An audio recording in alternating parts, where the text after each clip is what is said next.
성경을 펼쳐서 읽다 보면요, 우리 삶과 정말이지 너무나 밀접하게 연결된 문제들을 만나게 됩니다.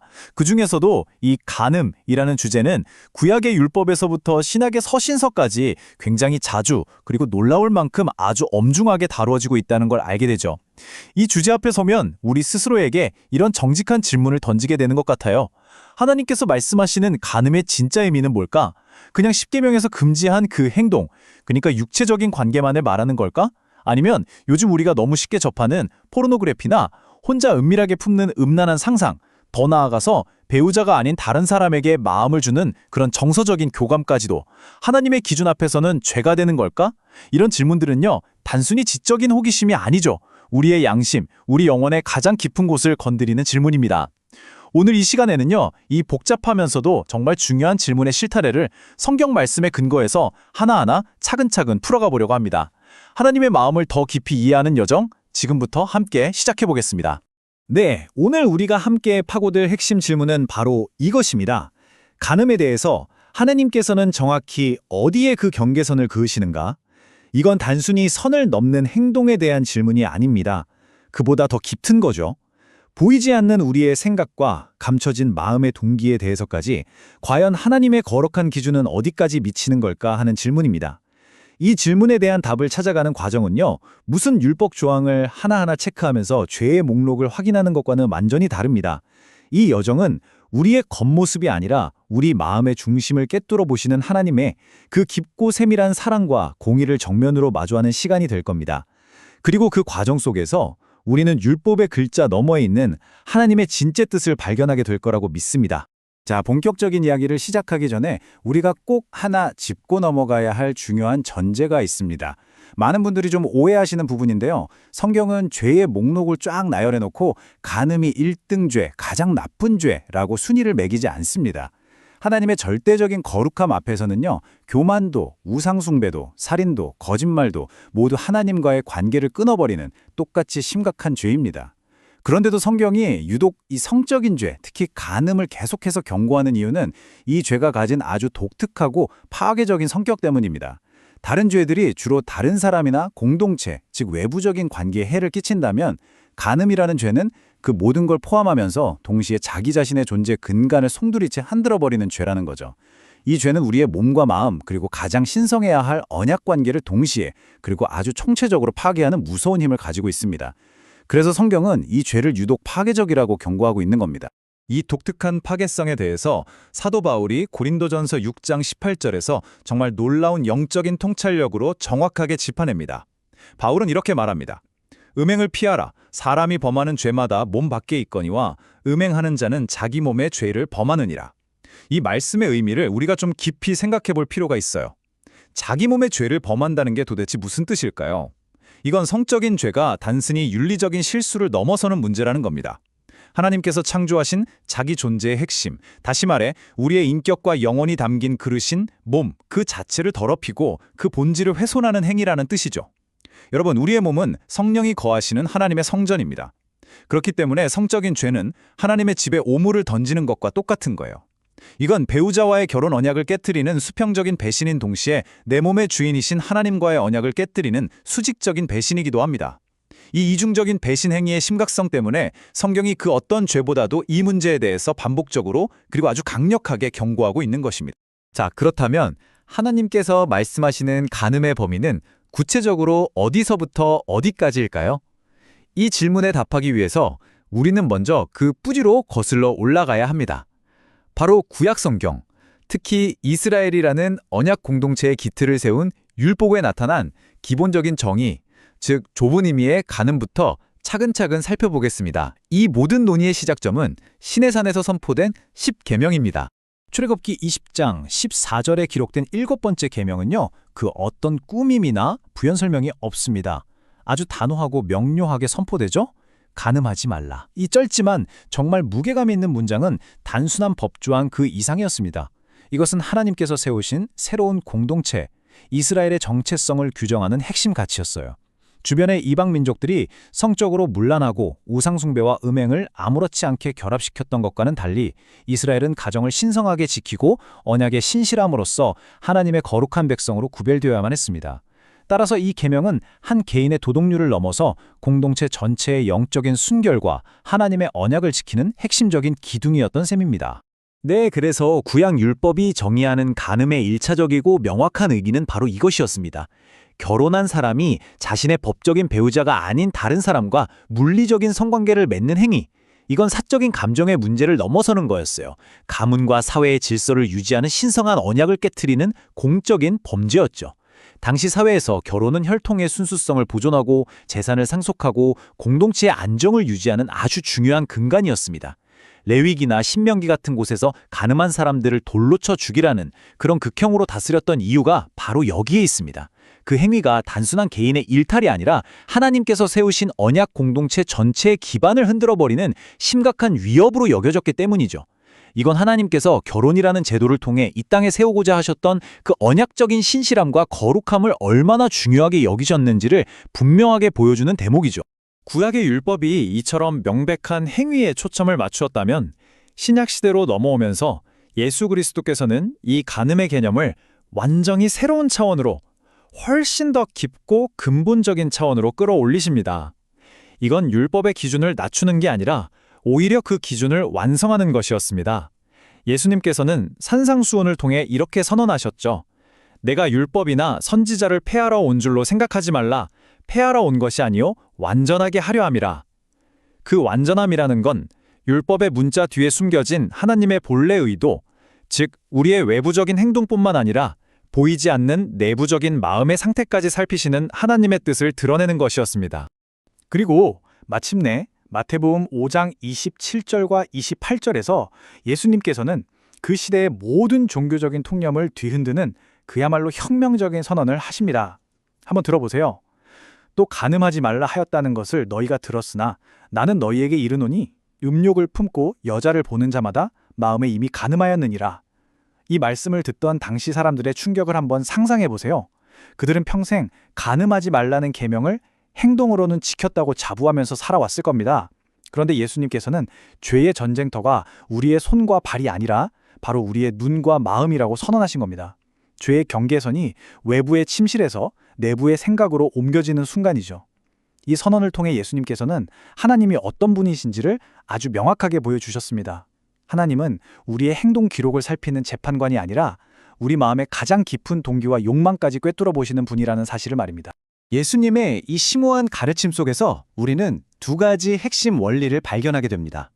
여기 슬라이드의 빙상 그림처럼요. 첫째, 죄는 물 위로 드러난 행동만으로 판단되지 않는다는 겁니다. 하나님께서는 그 행동을 만들어낸 물 아래에 거대한 마음의 의도와 동기를 보십니다. 행동은 그저 마음에 품은 것이 열매를 맺은 결과일 뿐이라는 거죠. 둘째, 이건 정말 중요한 구별인데요. 문제의 본질은 그냥 아름다운 사람을 보는 것 그 자체가 아니라는 겁니다. 예수님께서 지적하신 것은 음욕을 품고 보는 것입니다. 이게 뭐냐면 상대를 하나님의 형상으로 창조된 존엄한 인격체로 대하는 게 아니라 나의 성적인 욕망을 채우기 위한 대상으로 전락시켜서 바라보는 그런 의도적인 시선을 의미합니다. 이처럼 하나님은 우리의 외적인 행동뿐만 아니라 그 행동을 잉태하는 내적인 욕망과 시선까지도 판단하신다는 정말 분명하고도 두려운 선언입니다. 자, 그렇다면 예수님께서 가르쳐주신 이 넓고 깊은 의미의 간음을 이 복잡한 현대사회를 살아가는 우리 삶에 구체적으로 어떻게 적용할 수 있을까요? 사실 눈에 보이지 않는 마음의 죄는 그 경계가 참 모호하게 느껴질 수 있잖아요. 그래서 이 개념을 좀 더 명확하게 이해하기 위해서 간음이라는 죄의 스펙트럼을 크게 세 가지 범주로 나누어서 살펴보려고 합니다. 이 세 가지는 서로 연결되어 있고 또 점진적으로 심화될 수도 있습니다. 첫 번째 범주는 가장 명백한 육체적 배신입니다. 이건 구약 율법이 금지했던 바로 그 행위죠. 배우자가 아닌 사람과 성적인 관계를 맺는 명백한 불성실 행위입니다. 두 번째 범주는 예수님께서 직접 지적하신 정신적 탐닉입니다. 이건 물리적인 접촉은 없지만 마음의 영역에서 일어나는 간음이죠. 인터넷을 통해 너무나 쉽게 접할 수 있는 포르노나 음란물을 의도적으로 소비하면서 성적인 환상을 즐기는 것, 혹은 현실 속의 다른 사람을 성적 대상으로 삼아서 머릿속에서 상상을 계속 이어가는 모든 행위가 바로 여기에 포함됩니다. 그리고 마지막 세 번째 범주는요, 현대사회에서 더욱 중요하게 인식되고 있는 정서적 불륜입니다.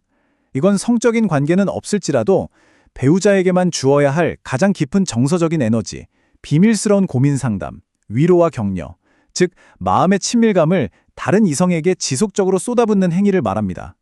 이 세 가지는 표현 방식은 다르지만 모두 결혼이라는 신성한 언약의 울타리를 넘어서 신뢰를 깨뜨리는 다양한 형태의 배신 행위라고 할 수 있습니다.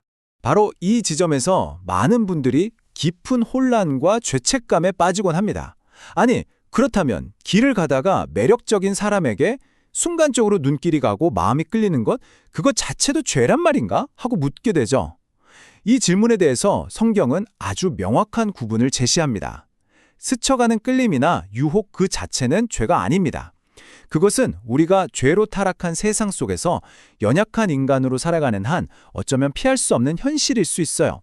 하지만 죄가 되는 순간은 그 날아온 씨앗을 내 마음의 밭에 의도적으로 심고 물을 주고 상상력이라는 거름을 주어서 키워가는 음역으로 발전시킬 때입니다. 다시 말해서 그 순간적인 끌림을 의지적으로 붙잡아서 즐기고 그걸 무슨 엔터테인먼트처럼 소비하기로 결정하는 바로 그 순간, 유혹은 마음의 죄로 바뀌게 되는 것입니다. 예수님의 동생이었던 야고보는요, 그의 서신 야고보서 1장 14절과 15절에서 이 영적인 과정을 생물학적인 비유를 통해서 정말 놀랍도록 생생하게 묘사합니다. 그는 이렇게 기록합니다. 오직 각 사람이 시험을 받는 것은 자기 욕심에 끌려 미혹됨이니 욕심이 잉태한즉 죄를 낳고 죄가 장성한즉 사망을 낳느니라. 이 말씀의 흐름을 한번 보세요. 모든 것은 자기 욕심에서 시작됩니다. 외부의 유혹이 이 욕심과 결합하는 순간 야고보는 잉태라는 단어를 씁니다. 이건 생명이 시작되는 순간을 의미하죠. 즉 욕심이 유혹을 품기로 결정하는 그 순간 죄라는 생명이 우리 마음속에서 잉태되는 겁니다. 그리고 일단 잉태된 죄는 가만히 있지 않아요. 그것은 자라나서 결국 사망이라는 끔찍한 결과를 낳게 됩니다. 하나님께서는 사망이라는 최종 결과물뿐만 아니라 우리 마음속에서 죄가 잉태되는 바로 그 은밀한 순간부터 주목하고 계시는 겁니다. 지금까지 우리는 간음이 무엇인지, 그 범위가 어디까지인지에 대해서 살펴보았습니다. 어쩌면 이 엄격한 기준 앞에서 우리는 숨이 막히는 듯한 느낌을 받을지도 모르겠습니다. 그래서 이제 우리는 더 근본적이고 중요한 질문으로 나아가야 합니다. 도대체 왜 하나님께서는 이 문제를 이토록 민감하고 심각하게 다루시는 것일까? 이건 단순히 우리를 억압하기 위한 규칙이 아닙니다. 여기에는 하나님의 성품과 우리를 향한 그분의 계획이 담긴 깊은 신학적인 이유가 있습니다. 그 핵심적인 두 가지 이유를 함께 살펴보겠습니다. 첫 번째, 그리고 가장 중요한 이유는 바로 언약이라는 개념입니다. 성경이 말하는 결혼은요, 단순히 두 남녀의 사랑의 결실이나 사회적인 계약이 아닙니다. 에베소서 5장에서 사도 바울이 밝히듯이 결혼은 이 땅에 존재하는 가장 위대한 영적인 신비, 즉 그리스도께서 자신의 신부인 교회를 어떻게 목숨을 다해 사랑하시고 영원히 신실하게 대하시는지를 보여주는 살아있는 그림자요, 상징입니다. 남편이 아내를 향해 희생적인 사랑을 하는 것은 교회를 위해 자신을 내어주신 그리스도를 보여주는 것이고, 아내가 남편을 향해 존중하고 순종하는 것은 그리스도를 따르는 교회의 모습을 보여주는 거죠. 그렇기 때문에 간음은 단순히 배우자의 마음에 상처를 입히는 행위를 넘어섭니다. 그것은 이 거룩한 그림을 찢고 더럽히는 행위이며 그리스도의 신실하신 사랑을 모독하는 심각한 영적 범죄가 되는 것입니다. 하나님께서 자신의 명예를 걸고 보여주시는 이 언약의 그림을 우리가 파괴하기 때문에 하나님은 이 죄를 그토록 심각하게 여기시는 겁니다. 두 번째 핵심 이유는 성전이라는 개념입니다. 구약시대에 하나님께서는 돌로 지은 성전의 가장 깊은 곳, 지성소에 임재하셨습니다. 그런데 예수 그리스도의 십자가 이후 정말 놀라운 일이 일어났습니다. 하나님께서는 이제 그분의 영, 성령을 통해 예수를 믿는 모든 사람의 몸 안에 거하시기로 결정하셨습니다. 사도 바울이 선포한 것처럼 우리의 몸은 더 이상 내 마음대로 사용할 수 있는 나의 소유가 아닙니다. 그것은 지극히 거룩하신 하나님이 거하시는 성전입니다. 자, 이 관점에서 성적인 죄를 다시 한번 바라보십시오. 이것은 더 이상 내 몸 가지고 내가 한 실수가 아닙니다. 그것은 하나님의 집, 그 신성한 공간에 우상을 들여놓고 더럽히는 행위, 즉 성전을 모독하는 행위가 되는 것입니다. 내 몸의 주권이 나에게 있지 않고 하나님께 있다는 이 엄청난 진리 때문에 하나님께서는 우리가 몸으로 짓는 죄, 특히 성적인 순결의 문제를 결코 가볍게 여기실 수가 없는 겁니다. 지금까지 하나님의 거룩한 기준에 대해 함께 살펴보았습니다. 아마 이 말씀을 듣는 동안 우리 각자의 마음속 깊은 곳에서 숨겨두었던 죄와 실패들이 떠오르면서 무거운 정죄감과 절망감이 밀려올지도 모르겠습니다. 예수님의 기준대로라면 나는 이미 수백, 수천 번 마음으로 간음한 죄인인데 나에게는 더 이상 소망이 없는 것인가? 이런 탄식이 나올 수 있습니다. 만약 그렇다면 여러분은 성경이 말하고자 하는 핵심에 아주 가까이 다가오신 겁니다. 왜냐하면요, 성경의 이야기는 결코 우리의 죄를 고발하는 데서 끝나지 않기 때문입니다. 율법의 엄중함 뒤에는 언제나 비교할 수 없이 더 큰 은혜와 소망, 그리고 용서의 이야기가 우리를 기다리고 있습니다. 요한복음 8장은 이 진리를 한 편의 드라마처럼 정말 생생하게 보여줍니다. 가늠하다가 현장에서 붙잡힌 한 여인이 성난 종교 지도자들과 군중에게 끌려서 예수님 앞에 던져지죠. 그들의 손에는 율법의 이름으로 그녀를 심판할 돌멩이가 들려 있습니다. 그들은 예수를 함정에 빠뜨리기 위해 묻습니다. 모세의 율법에는 이런 여자를 돌로 치라고 했는데 선생은 어떻게 말하겠습니까? 그 살벌한 정죄와 위선이 가득한 순간 예수님께서는 몸을 굽혀서 땅에 글씨를 쓰시다가 조용히 일어나 그들을 향해 말씀하십니다. 너희 중에 죄 없는 자가 먼저 돌로 치라. 이 한마디는 그들을 향한 심판의 선언이었습니다. 그 말씀은 군중의 손에 들린 돌보다 더 날카롭게 그들의 위선적인 양심을 찔렀고 결국 그들은 모두 자신의 죄를 깨닫고 하나 둘씩 떠나갑니다. 마침내 그 소란스러운 자리에 죄인인 여자와 죄가 없으신 유일한 분, 예수님 단둘만이 남게 되었습니다. 이제야말로 진짜 심판이 내려질 수 있는 순간이죠. 하지만 예수님께서는 정죄의 돌 대신에 기독교 신앙의 심장이 담긴 놀라운 말씀을 건네십니다. 여자여, 너를 고발하던 그들이 어디 있느냐? 너를 정죄한 자가 없느냐? 나도 너를 정죄하지 아니하더니 가서 다시는 죄를 범하지 말라. 이 짧은 문장 안에 복음의 모든 것이 다 담겨 있습니다. 이것은 과거의 죄에 대한 완전한 용서의 선언이자 미래의 새로운 삶을 향한 변화로의 초대입니다. 예수님의 이 대답은 결코 분리될 수 없는 두 개의 기둥으로 이루어져 있습니다. 첫 번째 기둥은 은혜입니다. 나도 너를 정죄하지 않는다. 이것은 여인의 행위나 다짐과 상관없이 전적으로 예수님의 긍휼로부터 주어지는 무조건적인 용서의 선언이죠. 하지만 복음은 여기서 멈추지 않습니다. 두 번째 기둥은 변화입니다. 가서 다시는 죄를 범하지 말라. 이건 값싼 은혜가 아닙니다. 이것은 용서받았기 때문에 이제는 다른 삶을 살아야 한다는 거룩한 부르심입니다. 우리를 과거의 죄책감에 묶어두는 정죄가 아니라 용서라는 새로운 출발선에서 은혜를 힘입어 새로운 방향으로 달려갈 수 있다는 소망의 명령인 거죠. 이처럼 진정한 복음은 언제나 과거의 죄에 대한 완전한 용서와 미래를 향한 거룩한 변화의 능력을 함께 제공합니다. 혹시 지금 이 순간에도 과거의 성적인 실패와 죄의 기억으로 고통받고 씨름하고 계신 분이 있다면 사도 요한이 기록한 이 약속의 말씀을 꼭 붙드시기를 바랍니다. 요한일서 1장 9절입니다. 만일 우리가 우리 죄를 자백하면 그는 미쁘시고 의로우사 우리 죄를 사하시며 우리를 모든 불의에서 깨끗하게 하실 것이요. 이 약속의 근거는 우리의 자격이나 노력이 아닙니다. 하나님의 미쁘심과 의로우심이 그 근거입니다. 미쁘시다는 건 신실하다는 뜻이죠. 우리가 우리의 실패와 더러움을 숨기지 않고 정직하게 하나님 앞에 가지고 나아갈 때 신실하신 하나님께서는 약속대로 우리를 용서하시고 의로우신 하나님께서는 예수 그리스도의 피로 우리를 모든 불의에서 깨끗하게 하십니다. 이것이 바로 절망의 자리에서 우리를 일으키는 복음의 능력입니다. 오늘 우리는 간음이라는 결코 가볍지 않은 주제에 대해 성경이 무엇을 말하는지 깊이 있게 살펴보았습니다. 네, 맞습니다. 예수님께서 제시하신 마음의 기준은 우리의 힘으로는 도저히 다다를 수 없을 만큼 높고 엄격합니다. 하지만 그 높은 기준은 우리를 절망시키기 위함이 아니라 우리에게 얼마나 큰 은혜가 필요한지를 깨닫게 하기 위함입니다. 그리고 성경은 그 기준과 함께 언제나 돌아갈 수 있는 은혜의 자리가 예수 그리스도 안에 마련되어 있다고 약속합니다. 이제 이 모든 설명을 마무리하면서 마지막 질문을 여러분 각자의 마음에 드리고 싶습니다. 만약 이 놀라운 용서와 정죄하지 않으시는 은혜가 우리의 새로운 시작점이 된다면 죄의 습관이 남아있는 그 옛길에서 벗어나 거룩함이라는 새로운 길로 나아가는 우리의 첫걸음은 과연 무엇이 되어야 할까요? 그것은 어쩌면 숨겨왔던 죄를 하나님 앞에 정직하게 고백하는 것일 수도 있고 신뢰할 수 있는 지체에게 도움을 구하는 용기일 수도 있으며 유혹의 통로가 되는 것들을 단호하게 끊어내는 결단일 수도 있을 겁니다. 이 질문을 마음에 품고 은혜 안에서 내딛어야 할 각자의 첫걸음을 묵상하는 시간이 되시기를 바랍니다. 아마 한 번쯤은 이런 생각을 해보셨을 겁니다. 하나님, 저는 정말 말씀대로 정직하게 살려고 애쓰고 있습니다. 세상과 타협하지 않으려고 때로는 손해보는 길을 일부러 택하기도 합니다. 그런데 왜 제 삶은 이렇게 팍팍하고 힘든 걸까요? 반면에 저 사람을 좀 보세요. 온갖 수단과 방법을 가리지 않고 자기 이익만 챙기는데 어째서 하는 일마다 저렇게 잘 풀리고 심지어 사람들한테 인정까지 받는 겁니까? 이런 상황을 마주할 때 우리는 정말 깊은 무력감에 빠지게 되죠. 마치 하나님께서 이 모든 불의를 못 본 척 침묵하고 계신 것만 같고 나의 이 작은 몸부림을 외면하시는 것처럼 느껴지기 때문입니다.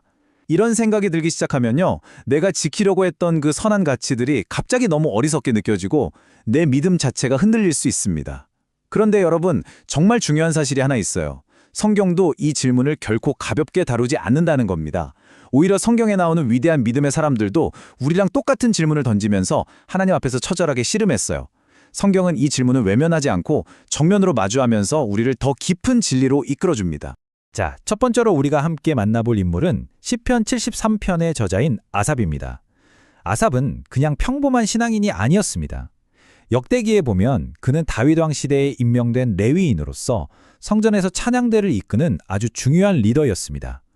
말하자면 그의 삶 자체가 하나님을 찬양하는 일이었고 그는 누구보다 하나님의 선하심과 공의로우심을 매일같이 노래하던 사람이었죠. 그런데 바로 그 아삽이 오늘 우리의 질문과 똑같은 문제 때문에 믿음이 송두리째 흔들리는 아주 깊은 영적 침체를 겪게 됩니다. 하나님의 가장 가까운 곳에서 그분을 섬기던 사람이 겪는 내면의 폭풍 속으로 그의 솔직한 고백을 따라 한 걸음씩 들어가 보겠습니다.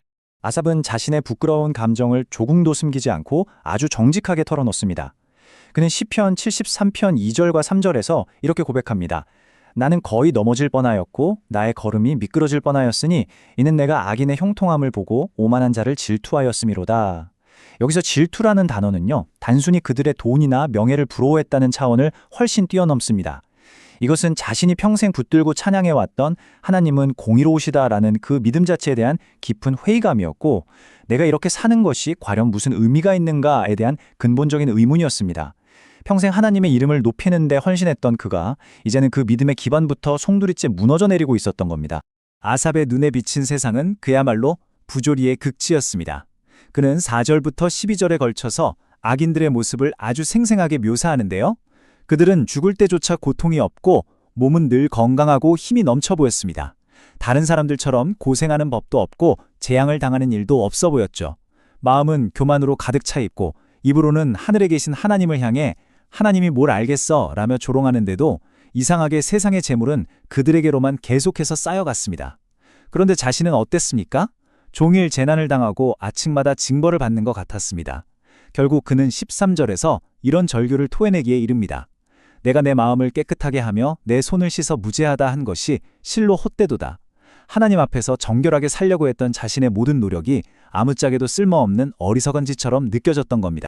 이렇게 깊은 절망과 영적인 혼란 속에서 헤매던 아삽은 자칫하면 믿음을 완전히 잃어버릴 수도 있는 벼랑 끝에 서 있었습니다. 그가 평생 쌓아왔던 모든 신앙의 기반이 와르르 무너져 내리고 있었죠. 그런데 바로 그 절체절명의 순간 그의 모든 것을 뒤바꾸는 아주 결정적인 전환점이 찾아옵니다. 그것은 그의 시선을 땅의 문제에서 하늘의 관점으로 바로 눈앞의 현실에서 영원한 진리로 옮겨놓은 아주 중요한 계기였습니다. 과연 무엇이 그의 관점을 180도 바꾸어 놓았을까요? 무엇이 그를 그 깊은 절망의 수렁에서 건져 올렸을까요? 시편 73편 17절은 그 극적인 전환의 순간을 이렇게 기록합니다. 하나님의 성소에 들어갈 때에야 그들의 종말을 내가 깨달았나이다. 이것은 단순히 성전이라는 건물 안으로 걸어 들어갔다는 물리적인 의미를 넘어섭니다. 시끄러운 세상의 소리와 자신의 좁디 좁은 시야를 모두 내려놓고 하나님의 임재 앞에 나아가서 그분의 관점으로 세상을 다시 바라보기 시작했다는 영적인 의미입니다. 그리고 바로 그곳에서 아삽은 악인들의 화려한 지금 모습이 아니라 그들이 결국 마주하게 될 비참한 최종 운명, 즉 그들의 종말을 비로소 보게 된 것입니다. 그는 18절에서 이렇게 고백하죠. 주께서 참으로 그들을 미끄러운 곳에 두시며 파멸에 던지시니 그들이 어찌하여 그리 갑자기 황폐되었는가. 그렇습니다. 시편 73편이 우리에게 주는 핵심적인 교훈은 바로 이것입니다. 관점이 모든 것을 결정한다는 사실이죠. 이건 마치 우리가 거대한 그림의 아주 작은 한 조각만 보고 그림 전체를 판단하려는 것과 같습니다. 나의 눈으로 오늘 하루라는 이 작은 조각만 잘라서 보면 세상은 불공평하고 악인이 승리하는 것처럼 보일 수 있습니다. 하지만 하나님의 성소에서 그분의 관점으로 이야기의 전체와 영원이라는 완성된 그림을 보게 될 때 우리는 완전히 다른 결론에 이르게 됩니다. 하나님은 악인의 그 화려한 형통이 얼마나 일시적이고 허무한지를 마치 한여름밤의 꿈처럼 순식간에 사라질 것임을 보여주십니다. 그리고 동시에 고난 속에서도 끝까지 하나님을 붙드는 자의 마지막이 얼마나 영광스러운지를 보게 하시는 겁니다. 아삽이 악인들의 형통을 보면서 시험에 들었다면 이제 우리는 여기서 한 걸음 더 나아가서 더 근본적이고 어려운 문제와 마주하게 됩니다. 바로 이유를 알 수 없는 의인의 고난이라는 문제죠. 이 질문을 성경에서 가장 치열하게 다루는 책이 바로 욥기입니다. 욥기는 우리가 흔히 생각하는 착하게 살면 복받고 악하게 살면 벌받는다는 이런 단순한 인과응보의 공식을 정면으로 깨뜨리는 성경 안에서도 아주 도전적인 책입니다. 욥의 이야기는 우리에게 의인의 고난이 때로는 우리가 다 이해할 수 없는 훨씬 더 깊고 신비로운 차원의 목적을 가지고 있음을 보여줍니다. 욥기의 주인공 욥은 대체 어떤 사람이었을까요? 욥기 1장 1절은 그를 온전하고 정직하여 하나님을 경외하며 악에서 떠난 자라고 소개합니다. 심지어 그의 자녀들이 잔치를 벌이고 나면 혹시라도 그들이 마음으로 하나님께 죄를 지었을까 염려해서 자녀들 한 명 한 명을 위해 번제를 드릴 만큼 철저한 믿음의 사람이었습니다. 그리고 그의 이런 의로움은요, 욥기 1장 8절에서 하나님께서 직접 사탄 앞에서 그를 자랑하실 정도로 공인된 것이었습니다. 하나님께서는 이렇게 말씀하십니다. 그와 같이 온전하고 정직하여 하나님을 경외하며 악에서 떠난 자는 세상에 없느니라. 다시 말해 이 세상에서 하나님께 가장 의롭다고 인정받은 사람이 바로 욥이었던 겁니다. 그런데 바로 그 욥에게 인간이 상상할 수 있는 거의 모든 종류의 고난이, 그것도 단 하루 만에 마치 폭풍처럼 들이닥칩니다.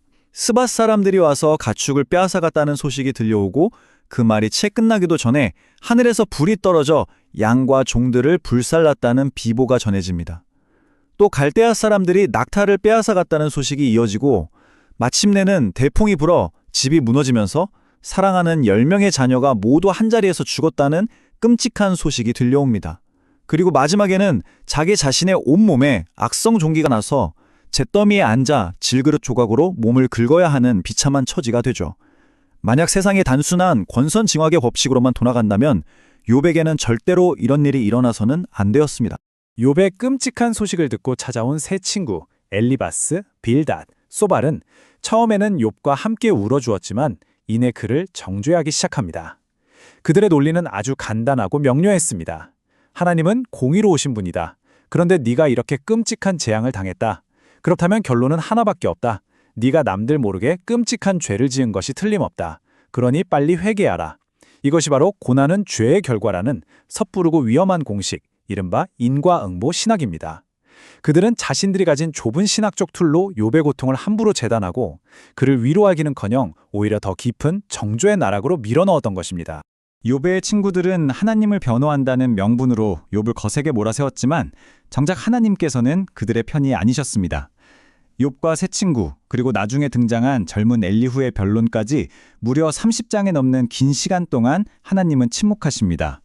그리고 마침내 모든 인간의 언어가 그 한계를 드러내고 침묵에 잠겼을 때 하나님께서는 폭풍우 가운데서 나타나셔서 이 모든 논쟁을 친히 바로잡으십니다. 그리고 그분의 판결은 욥을 포함해서 그 자리에 있던 모든 이들의 예상을 완전히 뒤엎는 것이었습니다. 욥기 42장 7절에서 하나님께서는 욥이 아니라 오히려 그의 친구 엘리바스를 향해서 이렇게 엄중하게 책망하십니다. 내가 너와 네 두 친구에게 노하나니 이는 너희가 나를 가리켜 말한 것이 내 종 욥의 말같이 옳지 못함이니라. 여러분, 이 말씀은 신학적으로 정말 엄청난 파장을 갖는 말씀입니다. 하나님을 옹호한다면서 그럴듯한 신학적인 주장으로 욥을 정죄했던 친구들의 말은 틀렸다고 하시고 반면에 이해할 수 없는 고통 속에서 하나님께 따져 묻고 때로는 원망하며 씨름했던 욥의 정직한 부르짖음은 옳았다고 하나님께서 친히 판결하신 겁니다. 하나님께서는 세련된 거짓보다 투박하지만 진실된 부르짖음을 원하셨던 것입니다. 그렇다면 욥이 겪은 그 끔찍한 고난은 대체 무엇을 위한 것이었을까요? 욥기의 결론은 그 목적이 벌이 아니라 계시, 즉 하나님을 더 깊고 생생하게 드러내시는 것에 있었음을 보여줍니다. 고난의 폭풍우가 모두 지나간 뒤 욥은 이렇게 고백합니다. 욥기 42장 5절입니다. 내가 주께 대하여 귀로 듣기만 하였사오나 이제는 눈으로 주를 배움나이다. 이전까지 욥의 신앙이 소문으로 지식으로만 알던 귀로 듣는 신앙이었다면 그는 도저히 감당할 수 없는 고난을 통과하면서 하나님의 주권과 지혜를 온몸으로 경험하는 눈으로 보는 신앙에 이르게 된 것입니다. 결국 고난은 그를 파괴시킨 것이 아니라 그의 신앙을 정금같이 단련하여 그를 하나님께로 더 가까이 이끈 축복의 통로가 되었습니다.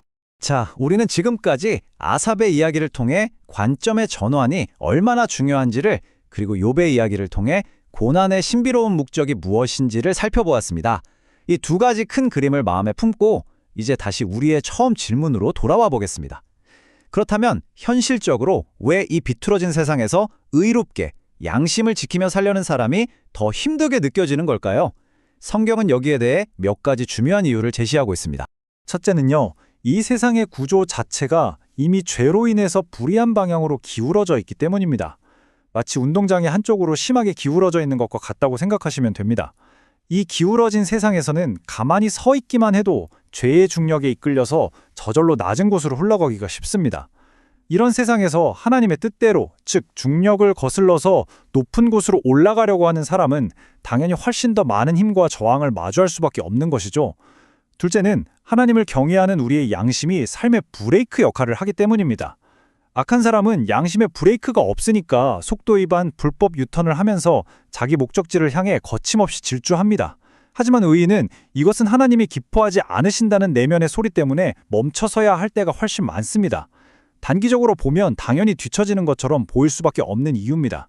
그리고 셋째는 하나님께서 우리를 너무나 사랑하시기 때문에 연단이라는 과정을 허락하시기 때문입니다. 욥이 욥기 23장 10절에서 고백했듯이 그러나 내가 가는 길을 그가 아시나니 그가 나를 단련하신 후에는 내가 순금같이 되어 나오리라는 약속처럼 말이죠.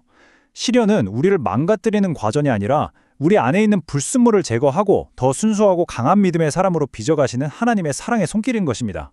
바로 이 지점에서 우리는 우리 자신에게 아주 솔직한 질문을 하나 던져보아야 합니다. 그것은 바로 나는 과연 무엇을 진정한 복이라고 생각하고 있는가 하는 질문입니다. 우리가 왜 악인은 형통한가라며 괴로워하는 그 이유의 깊은 뿌리에는 어쩌면 우리 자신도 모르는 사이에 세상이 말하는 성공의 기준을 참된 복의 기준으로 삼고 있기 때문은 아닐까요? 성경이 말하는 진짜 복과 세상이 말하는 성공의 기준이 어떻게 다른지 명확하게 한번 짚어보겠습니다. 세상은 보통 더 많은 부, 더 편안한 삶, 더 높은 지위 같은 것들을 성공의 척도로 삼습니다. 물론 성경이 이런 것들을 무조건 나쁘다고 말하지는 않습니다. 하지만 그것이 복의 본질이나 전부는 아니라고 분명하게 선을 긋습니다. 시편 73편에서 그토록 악인의 형통을 부러워하며 믿음이 흔들렸던 아삽이 마침내 성소에서 하나님을 만난 뒤에 내렸던 최종 결론이 무엇이었습니까? 바로 시편 73편 28절 말씀입니다.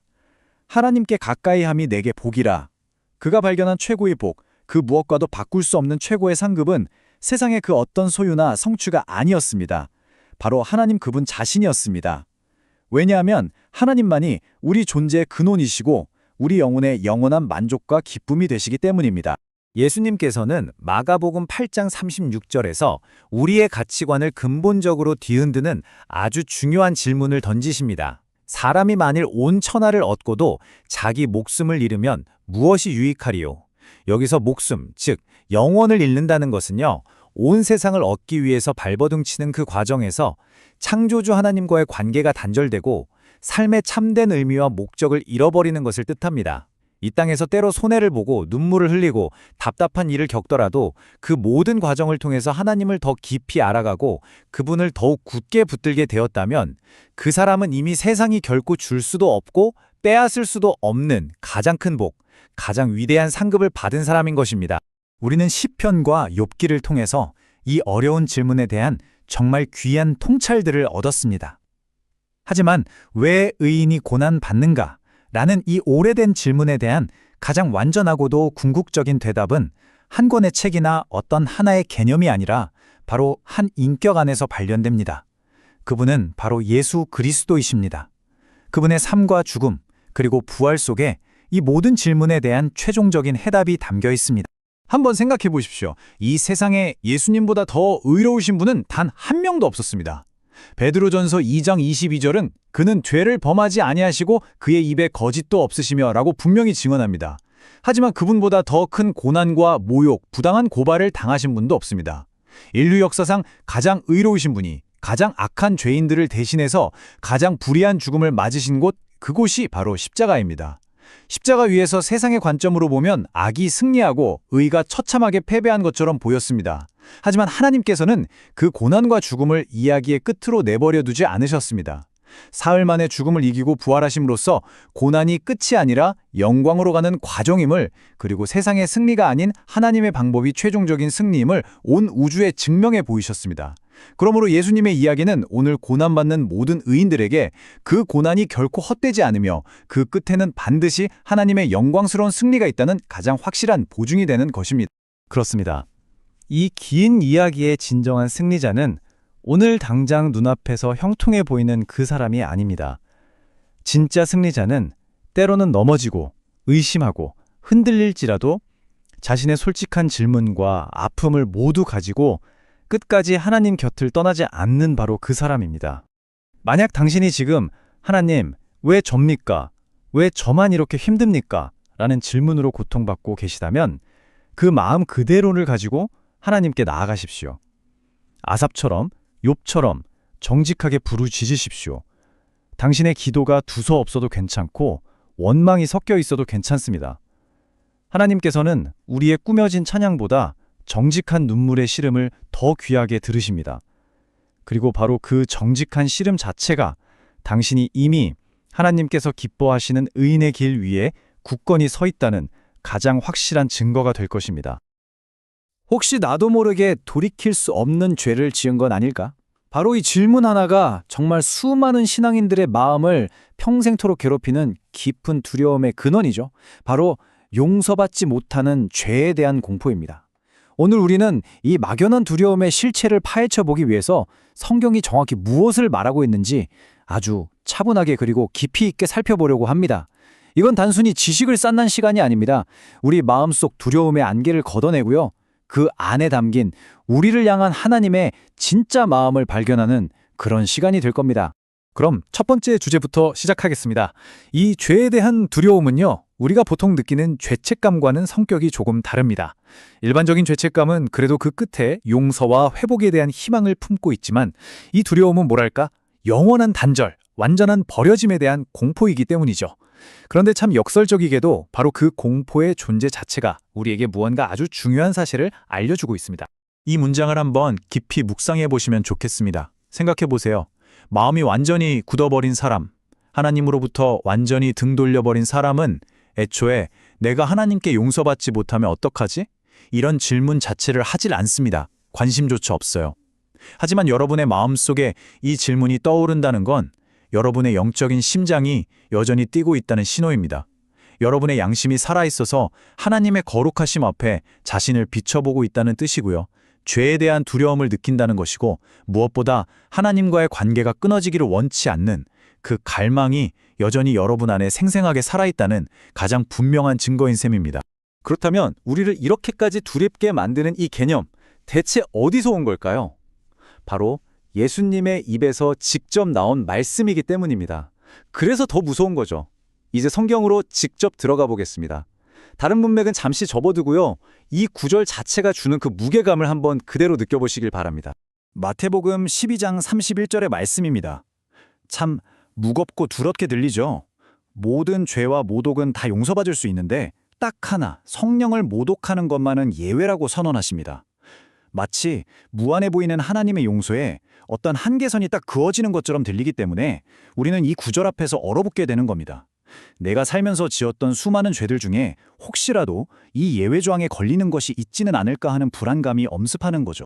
마가복음 3장 29절은 이 경고를 한층 더 강력하게 반복하면서 우리의 두려움을 극대화시킵니다. 그냥 용서받지 못하는 정도가 아니라 영원히 사하심을 얻지 못하고 그 죄가 영원한 죄가 된다고 말씀하시거든요. 단 한 번의 실수로 나의 영원한 운명이 결정될 수도 있다는 가능성을 암시하는 것처럼 보여서 우리의 마음은 더 깊은 곳으로 가라앉게 됩니다. 자, 바로 이 지점에서 우리는 가장 중요한 첫 번째 분기점을 맞이합니다. 많은 분들이 이 죄를 어떤 특정한 행동이나 말이라고 오해합니다. 이 표의 왼쪽을 한번 보시죠. 너무 힘들고 우울할 때 내뱉었던 말, 순간적으로 들었던 의심, 심지어 하나님을 향해 터뜨렸던 분노의 외침 같은 한 번의 사건으로 생각하는 경향이 있다는 겁니다. 하지만 성경이 말하는 진실은 바로 오른쪽에 있습니다. 이 죄는 사건이 아니라 상태에 가깝습니다. 일회성 실수가 아니라 마음의 방향이 완전히 하나님을 등지고 딱 고정되어 버린 지속적인 태도라는 거죠. 진리인 줄 알면서도 의도적으로 거부하는 것이고요. 눈앞에 빛이 있는데도 저것은 어둠이라고 고의로 뒤집어 버리는 아주 완고하게 굳어진 마음의 상태를 가리키는 것입니다. 이 죄의 본질을 정확하게 이해하기 위한 가장 확실한 방법은 예수님께서 이 말씀을 과연 누구에게 그리고 어떤 상황에서 하셨는지를 살펴보는 겁니다. 모든 성경 말씀은 진공 속에서 툭 던져진 것이 아니거든요. 구체적인 역사적, 상황적 배경을 가지고 있습니다. 자, 이제 우리는 타임머신을 타고 2000년 전 그 치열했던 논쟁의 현장으로 한번 들어가 보겠습니다. 마태복음 12장에 묘사된 장면은 이렇습니다. 먼저 예수님께서 누구도 부인할 수 없는 놀라운 기적을 행하십니다. 성령의 능력으로 귀신 들려서 눈도 멀고 말도 못하던 사람을 온전하게 치유하신 거죠. 이걸 본 군중들은 놀라움과 흥분 속에서 혹시 이분이 우리가 그토록 기다리던 메시아? 다윗의 자손이 아닐까? 라면서 희망에 찬 질문을 던집니다. 바로 그때 당시 종교 지도자들이었던 바리새인들이 찬물을 확 끼얹습니다. 그들은 예수님의 능력이 하나님에게서 온 게 아니라 귀신의 왕 바알세불에게서 온 것이라고 공개적으로 비난하고 나선 겁니다. 예수님께서는 왜 이들의 비난에 대해서 용서받지 못할 죄라는 그 무서운 경고를 하셨을까요? 그건 그들의 말이 단순한 무지나 오해에서 나온 게 아니었기 때문입니다. 그들은 누구보다 율법에 정통했고요. 수많은 기적들을 바로 눈앞에서 목격했습니다. 예수님의 가르침, 즉 진리를 여러 번 들었죠. 그럼에도 불구하고 그들은 눈앞에 명백하게 드러난 성령의 역사를 사탄의 일이라고 의도적으로 아주 고의적으로 뒤집어버린 겁니다. 왜 그랬을까요? 진리를 몰라서가 아니었습니다. 예수님을 메시아로 인정하는 순간 자신들이 지금까지 누려온 종교적인 기득권, 지위와 권력을 다 잃게 될 것을 두려워했기 때문입니다. 즉, 자기 자신을 지키기 위해서 고의로 진리를 짓밟아버린 것이죠. 혹시라도 우리가 오해할까 봐 마가복음은 아주 친절하게 그 이유를 콕 집어서 설명해 줍니다. 3장 30절은 예수님께서 성령 모독죄에 대해 경고하신 이유가 이는 그들이 말하기를 더러운 귀신이 들렸다 하미러라 라고 명시합니다. 바로 이 구절이 예수님의 경고와 바리새인들의 비난을 직접적으로 연결하는 핵심 열쇠입니다. 다시 말해서 성령 모독죄란 성령의 거룩하고 선한 역사를 눈으로 보고도 그것을 악하고 더러운 귀신의 역사라고 끝까지 고집하며 비방하는 그 태도와 직접적으로 연결되어 있다는 것을 성경 스스로가 증언하고 있는 셈입니다. 자, 이제 우리는 지금까지 살펴본 성경 구절과 그 배경을 종합해서 성령을 모독하는 죄에 대한 명확한 신학적 정의를 내릴 수 있게 되었습니다. 이것은 우리를 얽매이는 정의가 아니고요. 오히려 불필요한 두려움에서 우리를 자유롭게 해줄 일종의 해방의 정의입니다. 이 정의에 사용된 모든 단어에는 무게가 있습니다. 마지막까지라는 말은 이게 최종적이고 돌이킬 수 없는 상태라는 걸 보여주고요. 끈질기고 의도적으로라는 말은 이게 실수가 아니라 고의적인 반역이라는 걸 말해줍니다. 이 죄의 핵심은 결국 예수님에 대한 성령의 증거를 거부하고 구원의 유일한 길을 등지면서 성령의 역사를 사탄의 것으로 뒤집어버리는 그 완고한 마음의 상태, 그 자체인 겁니다. 이 지점이 정말 중요합니다. 용서받지 못한다는 말이 하나님의 용서 능력에 한계가 있다는 뜻이 결코 아닙니다. 하나님의 은혜가 어떤 특정 죄 앞에서는 무력해진다는 의미가 아니라는 거죠. 오히려 그 죄를 짓는 사람 스스로가 용서로 나아가는 유일한 문인 회개를 마지막까지 거부하기 때문에 결과적으로 용서가 그 사람에게 임할 수 없게 되는 상태를 설명하는 겁니다. 이건 마치 의사가 살릴 수 있는 약을 끝까지 건네주는데 환자가 아니 그건 독약이야 라고 소리치면서 마지막 숨을 거둘 때까지 복용을 거부하는 것과 같습니다. 약이 부족한 게 아니라 환자의 거부가 문제인 것이죠. 자, 이제 이 모든 신학적 정의를 가지고 다시 우리의 마음으로 돌아와 보겠습니다. 네, 설명은 잘 알겠습니다. 그런데 저는 여전히 두렵습니다. 과거에 제가 했던 그 끔찍한 말들이 혹시 여기에 해당하는 건 아닐까요? 이 질문에 대해서 성경의 원리가 주는 명쾌한 답을 드리겠습니다. 이것은 오랜 목회적인 지혜이면서 동시에 성경적인 원리입니다. 다시 한번 강조하지만 이 죄의 본질은 마음이 완전히 굳어져서 하나님을 향한 모든 감각을 상실해버린 상태입니다. 그런 상태에 있는 사람은 죄에 대한 민감성, 즉 두려움이나 걱정 자체를 느낄 수가 없습니다. 양심이 불도장으로 치진 것처럼 무뎌져서 자신이 하나님 앞에서 어떤 상태인지 알고 싶어 하지도 않고 회개할 필요성 자체를 느끼지 못한다는 거죠. 그러므로 지금 여러분이 느끼는 그 두려움은 저주의 증거가 아니라 오히려 여러분 안에 하나님의 은혜가 여전히 흐르고 있다는 가장 강력한 증거입니다. 그 두려움은 여러분의 양심이 아직 살아있다는 신호이고요. 하나님과의 관계가 끊어질까 봐 전전긍긍하는 그 관계를 향한 갈망이 있다는 증거입니다. 그리고 무엇보다도 성령께서 여러분의 마음을 떠나지 않으시고 여전히 여러분의 마음 문을 두드리며 일하고 계시다는 가장 확실한 증표입니다. 성령을 완전히 밀어낸 사람은 이 문제로 고민하거나 눈물 흘리지 않기 때문입니다. 아, 그럼 이제 안심하고 이 주제는 그냥 잊어버려도 되겠군요 라고 생각하실 수도 있습니다. 하지만 예수님의 이 경고는 우리에게 안도감만 주는 것이 아니라 동시에 아주 중요한 경고와 초대의 메시지를 함께 담고 있습니다. 안심하시되 안주해서는 안 된다는 말입니다. 그렇습니다. 여러분은 아직 용서받지 못할 죄를 짓지 않았습니다. 하지만 히브리서 기자의 경고처럼 마음이 완고하게 되는 과정은 누구에게나 일어날 수 있는 실제적인 위험입니다. 성령께서 주시는 마음의 찔림을 한 번 무시하고 두 번 외면하고 나중에 하지 뭐 라면서 회개를 계속 미루다 보면 우리 마음에는 점점 굳은 살이 박혀서 무뎌지게 됩니다. 그리고 어느 순간 더 이상 그분의 음성이 들리지 않는 비극적인 날이 올 수도 있다는 거죠. 그래서 중요한 것은 과거에 내가 무슨 말을 했느냐가 아니라 오늘 바로 지금 이 순간 내 마음을 두드리시는 성령의 음성에 내가 어떻게 반응하고 있느냐 하는 것입니다. 만약 마음속에 여전히 두려움의 그림자가 남아있다면 그 두려움을 연료로 삼아서 기도의 자리로 나아가십시오. 이렇게 한번 기도해 볼 수 있습니다. 먼저 이 두려움을 주셔서 나를 깨우시는 하나님께 감사하면서 그것이 은혜임을 인정하는 겁니다. 그리고 혹시 마음에 걸리는 죄가 있다면 숨기지 말고 회개하며 예수님의 보혈을 의지하십시오. 그리고 앞으로 내 마음이 굳어지지 않고 늘 성령님의 음성에 민감하게 반응하게 해달라고 간구하십시오. 마지막으로 나의 구원이 나의 감정이나 행위에 달린 것이 아니라 오직 예수 그리스도를 믿는 믿음에 달려있음을 다시 한번 고백하며 신뢰를 새롭게 하는 것입니다. 우리의 기도를 들으시는 하나님은 어떤 분이실까요? 요한 1서 1.9절은 그분에 대해 이렇게 약속합니다. 만일 우리가 우리 죄를 숨기지 않고 정직하게 자백하기만 하면 신실하시고 의로우신 하나님께서는 반드시 우리 죄를 용서하시고 모든 불의에서 우리를 깨끗하게 하실 것이라고요. 이것은 우리의 자격이나 노력에 달린 조건부 약속이 아니라 하나님의 신실하신 성품에 근거한 절대적인 약속입니다. 결론적으로 성령 모독죄에 대한 예수님의 경고는 우리를 겁줘서 지옥에 보내려는 무서운 함정이 아닙니다.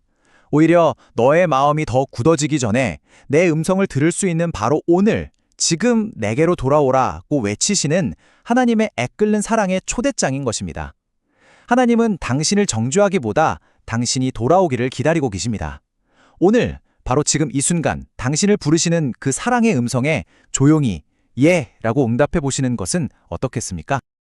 여러분, 죄라는 거 이거 우리가 물려받는 걸까요? 아니면 선택하는 걸까요? 참 골치 아픈 질문이죠. 내가 원하지도 않았는데 태어날 때부터 죄인이었다고 하면 너무 억울하고 또 모든 게 내 선택이라고 하기엔 내 안에서 자꾸만 꿈틀대는 이 어두운 마음은 설명이 안 되고요. 오늘 이 시간을 통해 성경이 이 오래된 질문에 대해 뭐라고 말하는지 아주 명쾌하게 한번 파헤쳐 보겠습니다. 혹시 당신은 죄인입니다. 이런 말을 들었을 때 마음 한구석이 좀 불편하지 않으셨나요? 아니, 태어날 때부터 죄인이라니 이거 너무 불공평한 거 아니야? 하는 생각이 들거나 반대로 모든 게 내 선택이라면 왜 내 마음속에는 자꾸만 나쁜 쪽으로 끌리는 힘이 있는 걸까? 이건 대체 뭐지? 이런 혼란스러운 생각들 말이죠. 오늘 바로 이 질문의 핵심으로 들어가 보겠습니다. 아주 흥미롭게도요, 성경은 이 질문에 대해서 이거 아니면 저거 라고 답하지 않습니다. 성경의 대답은 아주 명쾌해요. 바로 둘 다라는 겁니다. 죄는 우리가 물려받은 하나의 상태이면서 동시에 그 상태 안에서 우리가 내리는 선택의 결과라는 거죠. 이 문장을 한번 기억해 주시면 좋을 것 같아요. 우리는 죄인이기 때문에 죄를 짓고 또 죄를 짓기 때문에 우리가 죄인이라는 사실이 명확하게 드러난다. 자, 지금부터 이 두 가지 측면을 하나씩 차근차근 살펴보도록 하겠습니다. 네, 그럼 먼저 문제의 뿌리부터 한번 들여다보죠. 우리가 태어날 때부터 이미 죄를 향한 어떤 경향성을 물려받았다는 관정입니다. 이 고백은 다윗 왕의 시편에 나오는 구절입니다. 다윗 하면 이스라엘의 가장 위대한 왕으로 꼽히는 인물이잖아요. 그런데 그가 정말 끔찍한 죄를 짓고 나서 그야말로 뼈를 깎는 심정으로 회개하면서 쓴 시가 바로 이거예요. 여기서 우리가 주목해야 할 부분이 뭐냐면요. 다윗이 제가 살다 보니까 이런 실수를 저질렀네요 라고 말하지 않는다는 점이에요. 그게 아니에요.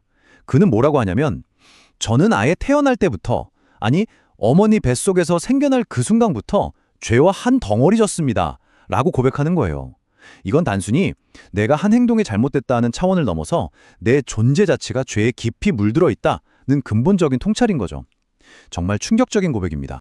다윗이 고백했던 바로 그 상태, 이걸 신학적인 용어로는 죄성 또는 죄된 본성이라고 부릅니다. 이 슬라이드에 나온 정의를 한번 보세요. 이건 살인하지 말라, 도둑질하지 말라 같은 구체적인 악행 목록이 아니에요. 그보다 훨씬 더 근본적인 우리 마음의 방향에 대한 이야기입니다. 우리의 기본 설정감이라고 되어 있죠. 이게 무슨 말이냐면 마치 한쪽으로 아주 살짝 기울어져 있는 저울처럼 우리의 마음이 태어날 때부터 하나님보다는 나 자신을 향해서 기울어져 있다는 뜻입니다. 우리 컴퓨터의 기본 운영체제, OS 같은 거라고 생각하시면 이해가 쉬울 것 같아요. 성경의 다른 부분들을 봐도 이런 관점은 계속해서 나옵니다. 예를 들어 사도 바울은 로마서에서 인류의 첫사람 아담 한 사람 때문에 죄가 이 세상에 들어왔고 그 결과 모든 사람이 그 죄의 영향력 아래 놓이게 되었다고 설명하죠. 또 에베소서에서는 우리가 본질적으로, 그러니까 우리의 근본적인 성질 자체가 하나님의 진노 아래에 있는 존재였다고까지 말합니다. 이 슬라이드의 마지막 문장이 정말 핵심이에요. 우리는 선과 악 사이에서 완벽하게 중립적인 깨끗한 빈 종이 상태로 태어나는 게 아니라는 겁니다. 이미 자기중심성이라는 잉크가 살짝 번진 채로 기울어진 마음을 가지고 세상에 태어난다는 것. 이게 바로 성경의 관점입니다. 혹시 이 개념이 너무 신학적이고 추상적으로 들리시나요? 그럼 우리 주변의 어린아이들을 한번 떠올려 보세요. 그럼 아주 명확해집니다. 어떤 부모도 아이한테 이기심이나 고집을 일부러 가르치진 않잖아요. 얘야, 저건 동생 장난감인데 네가 뺏어야 해. 자, 따라해봐. 내 거야. 이렇게 가르치는 부모는 세상에 없죠. 그런데 정말 신기하게도 아이들은 내 거야, 싫어, 안 줘 이런 말들을 가장 먼저 배웁니다. 다른 사람과 나누고 배려하는 것보다 자기 것을 먼저 챙기는 게 본능적으로 튀어나온다는 거죠. 이게 바로 우리 안에 내재된 그 죄성이라는 것이 아주 어릴 때부터 자연스럽게 드러나는 모습이라고 할 수 있습니다. 자, 이렇게 우리 안에 죄의 뿌리가 깊이 박혀 있다면 이야기는 여기서 끝나지 않겠죠. 이제 이 뿌리에서 과연 어떤 열매가 맺히게 되는지, 다시 말해 우리의 개인적인 선택이 어떻게 이 죄를 현실로 만들어내는지 그 과정을 한번 살펴보겠습니다. 만약 모든 게 다 타고난 본성 탓이라면 우리는 난 책임 없어, 어쩔 수 없었어 라고 말할 수도 있겠죠. 하지만 성경은 절대로 그렇게 이야기하지 않습니다. 야고보서에 나오는 이 구절은요, 죄가 실제로 우리 삶에서 어떻게 작동하는지 그 핵심을 정확하게 짚어주고 있어요. 시험, 즉 유혹이 우리에게 다가올 때 우리를 결국 넘어지게 만드는 결정적인 요인이 뭘까요? 바로 외부 환경이나 다른 사람이 아니라 자기 욕심이라는 겁니다.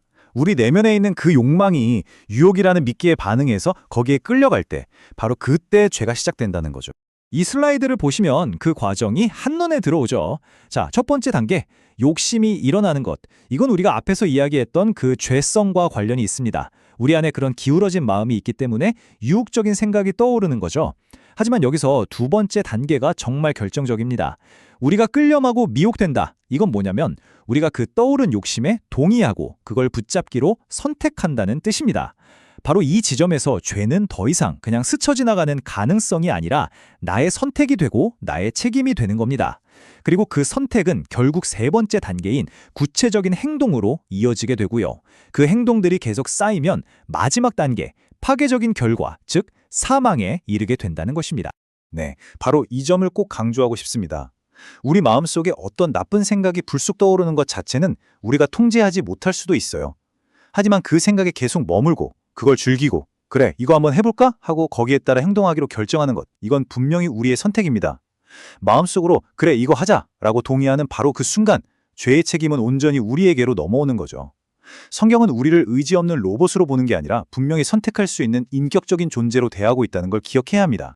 그리고 하나님께서 각 개인의 선택을 얼마나 중요하게 여기시는지 이 구절들을 보면 정말 명확하게 알 수 있습니다. 구약시대의 선지자들은 당시 사람들 사이에 퍼져 있던 속담, 아버지가 신포도를 먹었더니 아들의 이가시다 라는 말을 계속해서 반박합니다. 이게 무슨 말이냐면 조상의 죄 때문에 후손이 무조건 벌받는다는 그릇된 생각을 바로잡는 거예요. 그러면서 선포하죠. 아니, 각 사람은 자기 자신의 죄 때문에 심판받을 것이다. 이것은 하나님께서 아담 때문에 너희는 어쩔 수 없었어 라고 그냥 넘어가시는 게 아니라 우리 각자의 삶과 선택에 대해서 공정하게 책임을 물으신다는 것을 분명히 보여주는 대목입니다. 자, 지금까지의 이야기를 한번 정리해 볼까요? 우리는 죄를 향해 기울어진 본성, 즉 죄성을 가지고 태어나고 또 그 본성에 따라 살면서 죄를 선택합니다. 그런데 딱 이 지점에서 아마 이런 생각이 드실 거예요. 잠깐만요. 내가 원해서 받은 것도 아닌 죄성을 가지고 태어났다면 시작부터 너무 불공평한 거 아닌가요? 네, 아주 타당하고 중요한 질문입니다. 맞습니다. 이 질문은 정말 자연스러운 반응이에요. 마치 내가 참여하지도 않은 결정 때문에 갑자기 빚을 떠안게 된 것처럼 느껴지잖아요. 아담이라는 단 한 사람의 잘못 때문에 인류 전체가 죄의 영향 아래 놓이게 되었다는 개념은 일종의 연대 책임처럼 느껴져서 굉장히 불편하고 불공평하게 다가올 수 있습니다. 그런데요, 성경은 이런 우리의 감정을 무시하지 않아요. 오히려 바로 이 구조 안에서 정말 놀라운 해답을 제시합니다. 이 슬라이드가 바로 그 해답의 핵심을 보여주는 그림입니다. 성경, 특히 로마서 5장을 보면 인류를 대표하는 두 사람, 바로 아담과 그리스도를 대조해서 설명하는데요.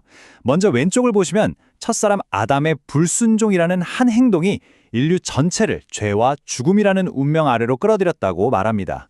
이게 바로 우리가 불공평하다고 느끼는 바로 그 지점이죠. 그런데 오른쪽을 한번 보세요. 성경은 놀랍게도 정확히 동일한 원리, 즉 한 사람의 대표적인 행동이 전체에게 영향을 미친다는 바로 그 원리를 통해서 구원의 길을 설명합니다. 두 번째 아담이신 예수 그리스도의 순종이라는 단 한 번의 행동이 인류 전체를 의와 영원한 생명으로 초대하는 문을 활짝 열었다는 것입니다. 이게 정말 놀랍고 심오한 지점입니다. 하나님은 우리가 아니 죄를 물려받는 건 너무 불공평해요 라고 항의할 때 그 문제를 해결하기 위해서 전혀 다른 새로운 규칙을 가져오신 게 아니에요. 오히려 바로 그 불공평해 보이는 원리, 한 대표자의 행동이 모두에게 영향을 미친다는 바로 그 원리를 그대로 사용하셔서 이번에는 형벌이 아니라 은혜를 베푸는 쪽으로 적용하신 거죠. 아담 안에서 우리가 아무것도 안 했는데 정죄를 물려받았다면 이제는 그리스도 안에서 우리가 아무 노력도 하지 않았는데 의로움을 선물로 물려받게 되는 겁니다. 죄의 문제에 대한 하나님의 해답은 문제와 똑같은 구조를 가지고 있지만 그 결과는 완전히 정반대인 놀라운 은혜인 셈이죠. 그리고 이 모든 것의 정점에 바로 이 말씀이 있습니다. 하나님은 인류가 물려받은 죄의 상태에 빠져서 허우적거리도록 그냥 내버려 두지 않으셨다는 겁니다. 우리가 여전히 죄인으로서 그 죄된 본성에 따라 살아가고 있을 바로 그 때에 하나님은 자신의 아들인 그리스도를 이 땅에 보내셔서 우리를 대신해 죽게 하셨습니다. 그리고 바로 그 행동을 통해 우리를 향한 하나님의 사랑이 얼마나 큰지를 확실하게 증명해 보이셨죠. 이것은 하나님께서 문제만 던져주신 분이 아니라 그 문제에 대한 궁극적인 해결책까지 직접 마련하셨다는 가장 강력한 증거입니다.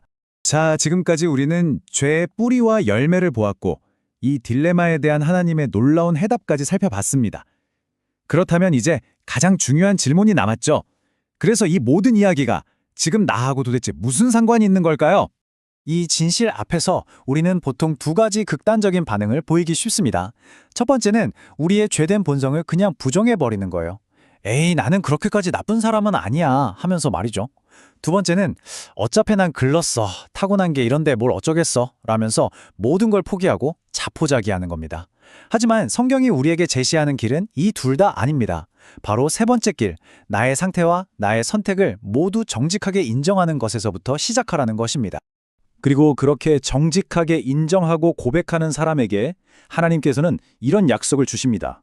여기서 자백이라는 단어는 단순히 제가 잘못했어요 라고 시인하는 걸 넘어서요.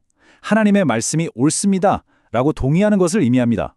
다시 말해 하나님, 제가 죄인이라는 당신의 진단이 맞습니다. 그리고 제 선택에 책임이 있다는 당신의 말씀도 맞습니다.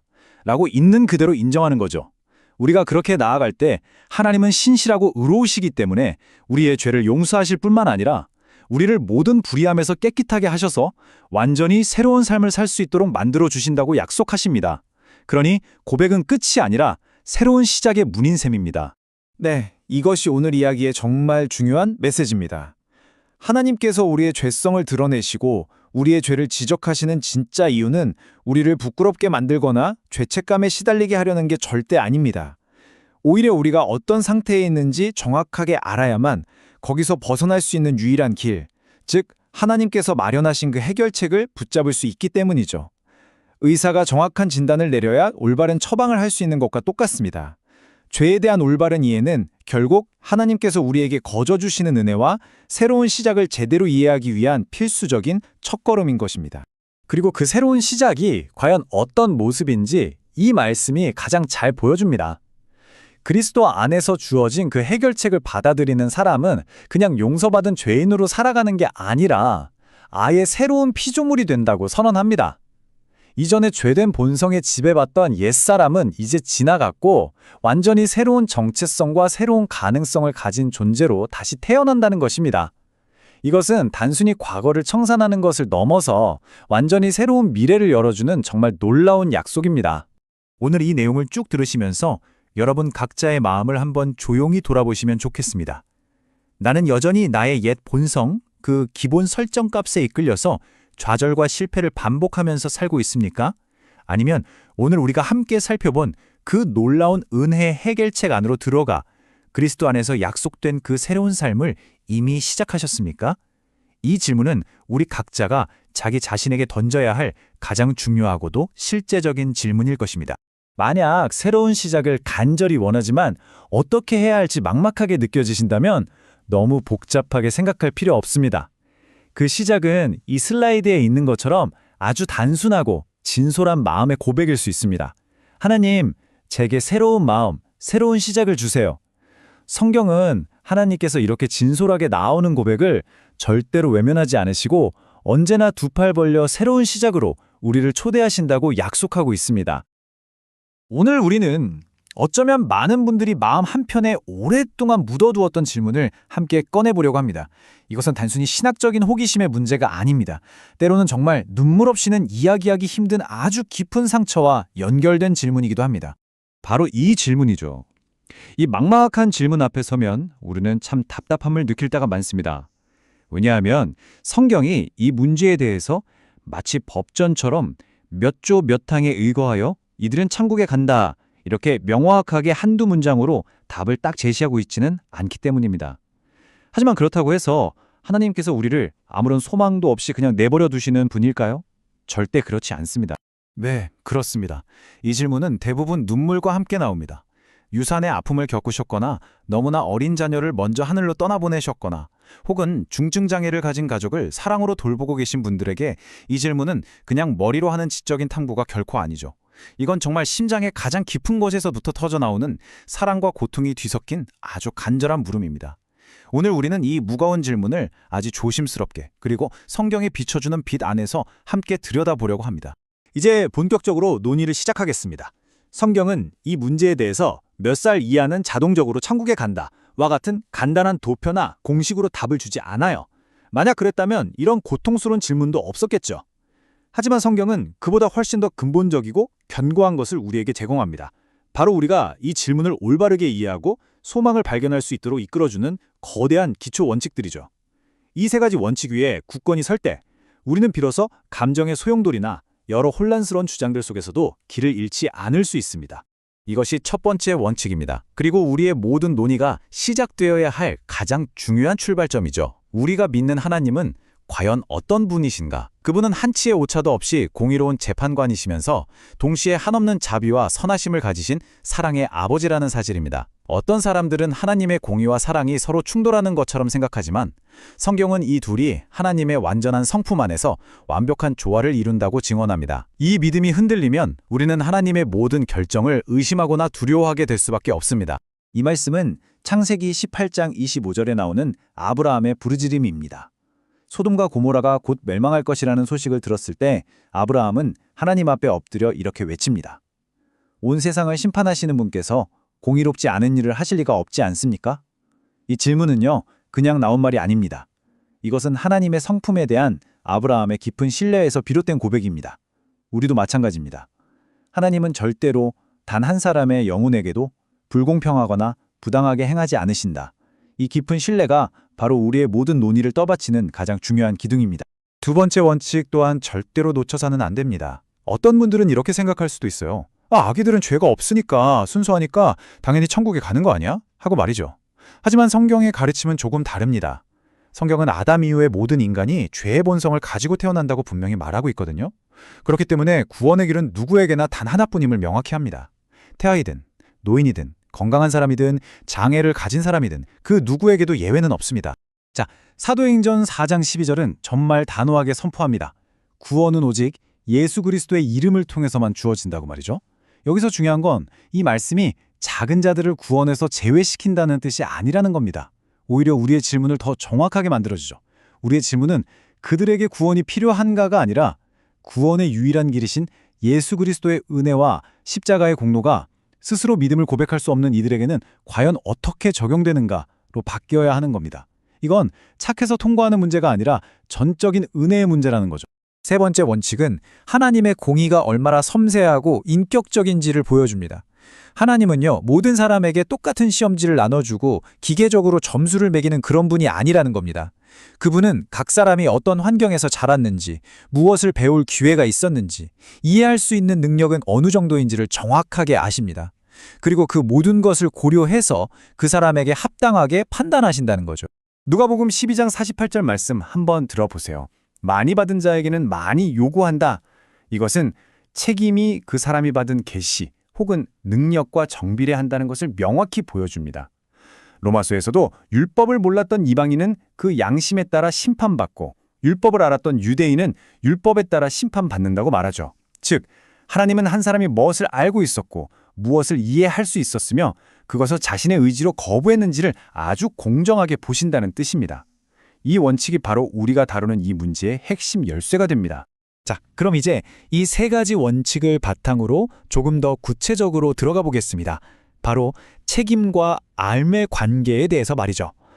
복음을 이해할 수 없는 이들의 상태는 하나님께서 책임을 물으시는 방식에 대한 아주 중요한 통찰을 우리에게 줍니다. 신학에서는 이걸 책임 연령이라고 부르기도 하는데요.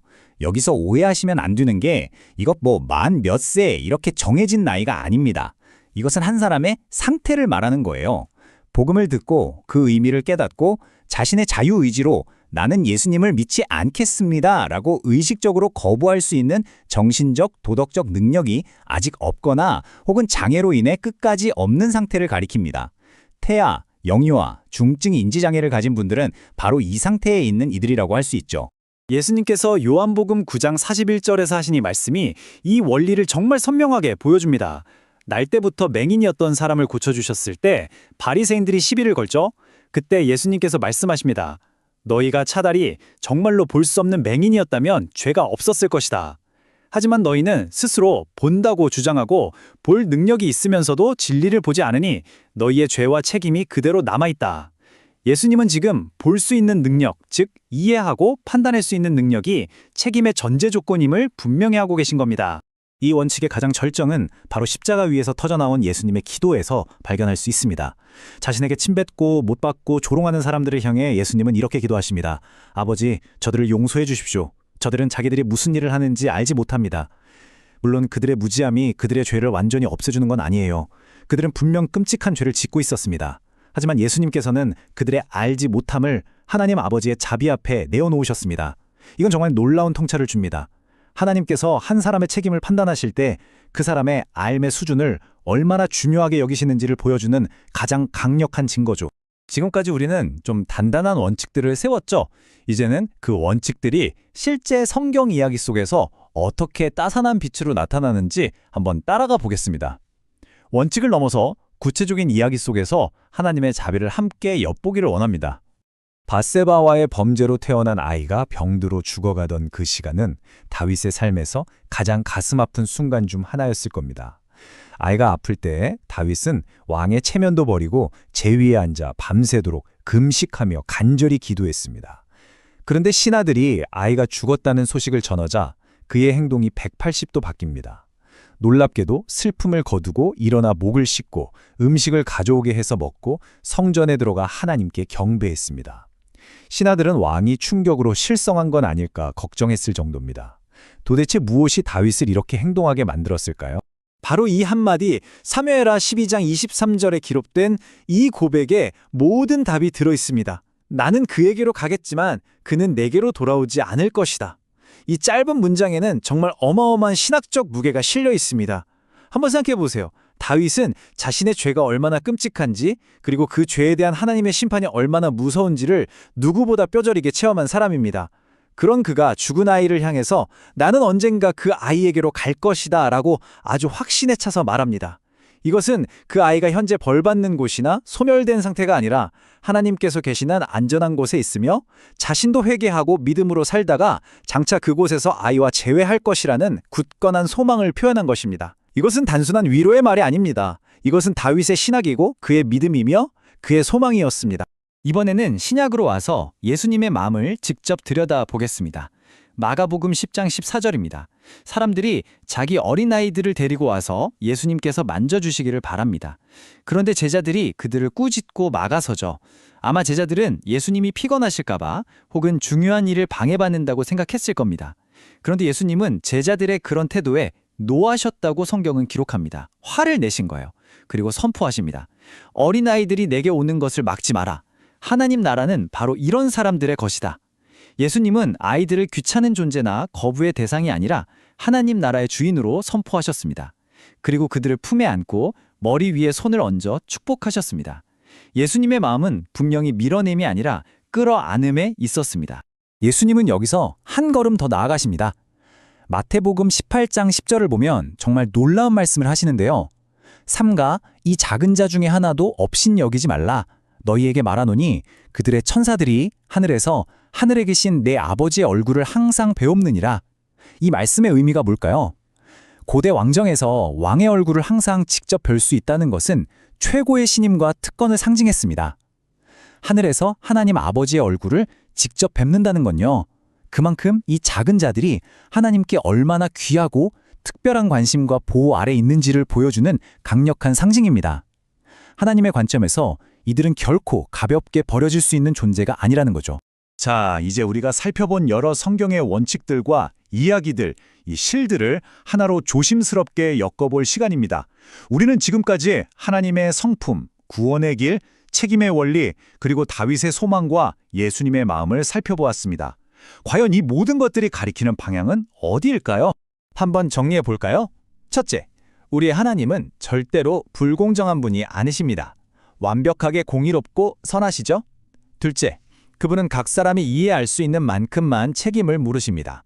셋째, 우리가 이야기하는 태아와 영유아, 중증 인지 장애인은 복음의 내용을 이해하고 의도적으로 거부할 능력이 없습니다. 넷째, 예수님은 어린아이들을 하나님 나라의 주인이라고 부르시며 기쁘게 품으셨습니다.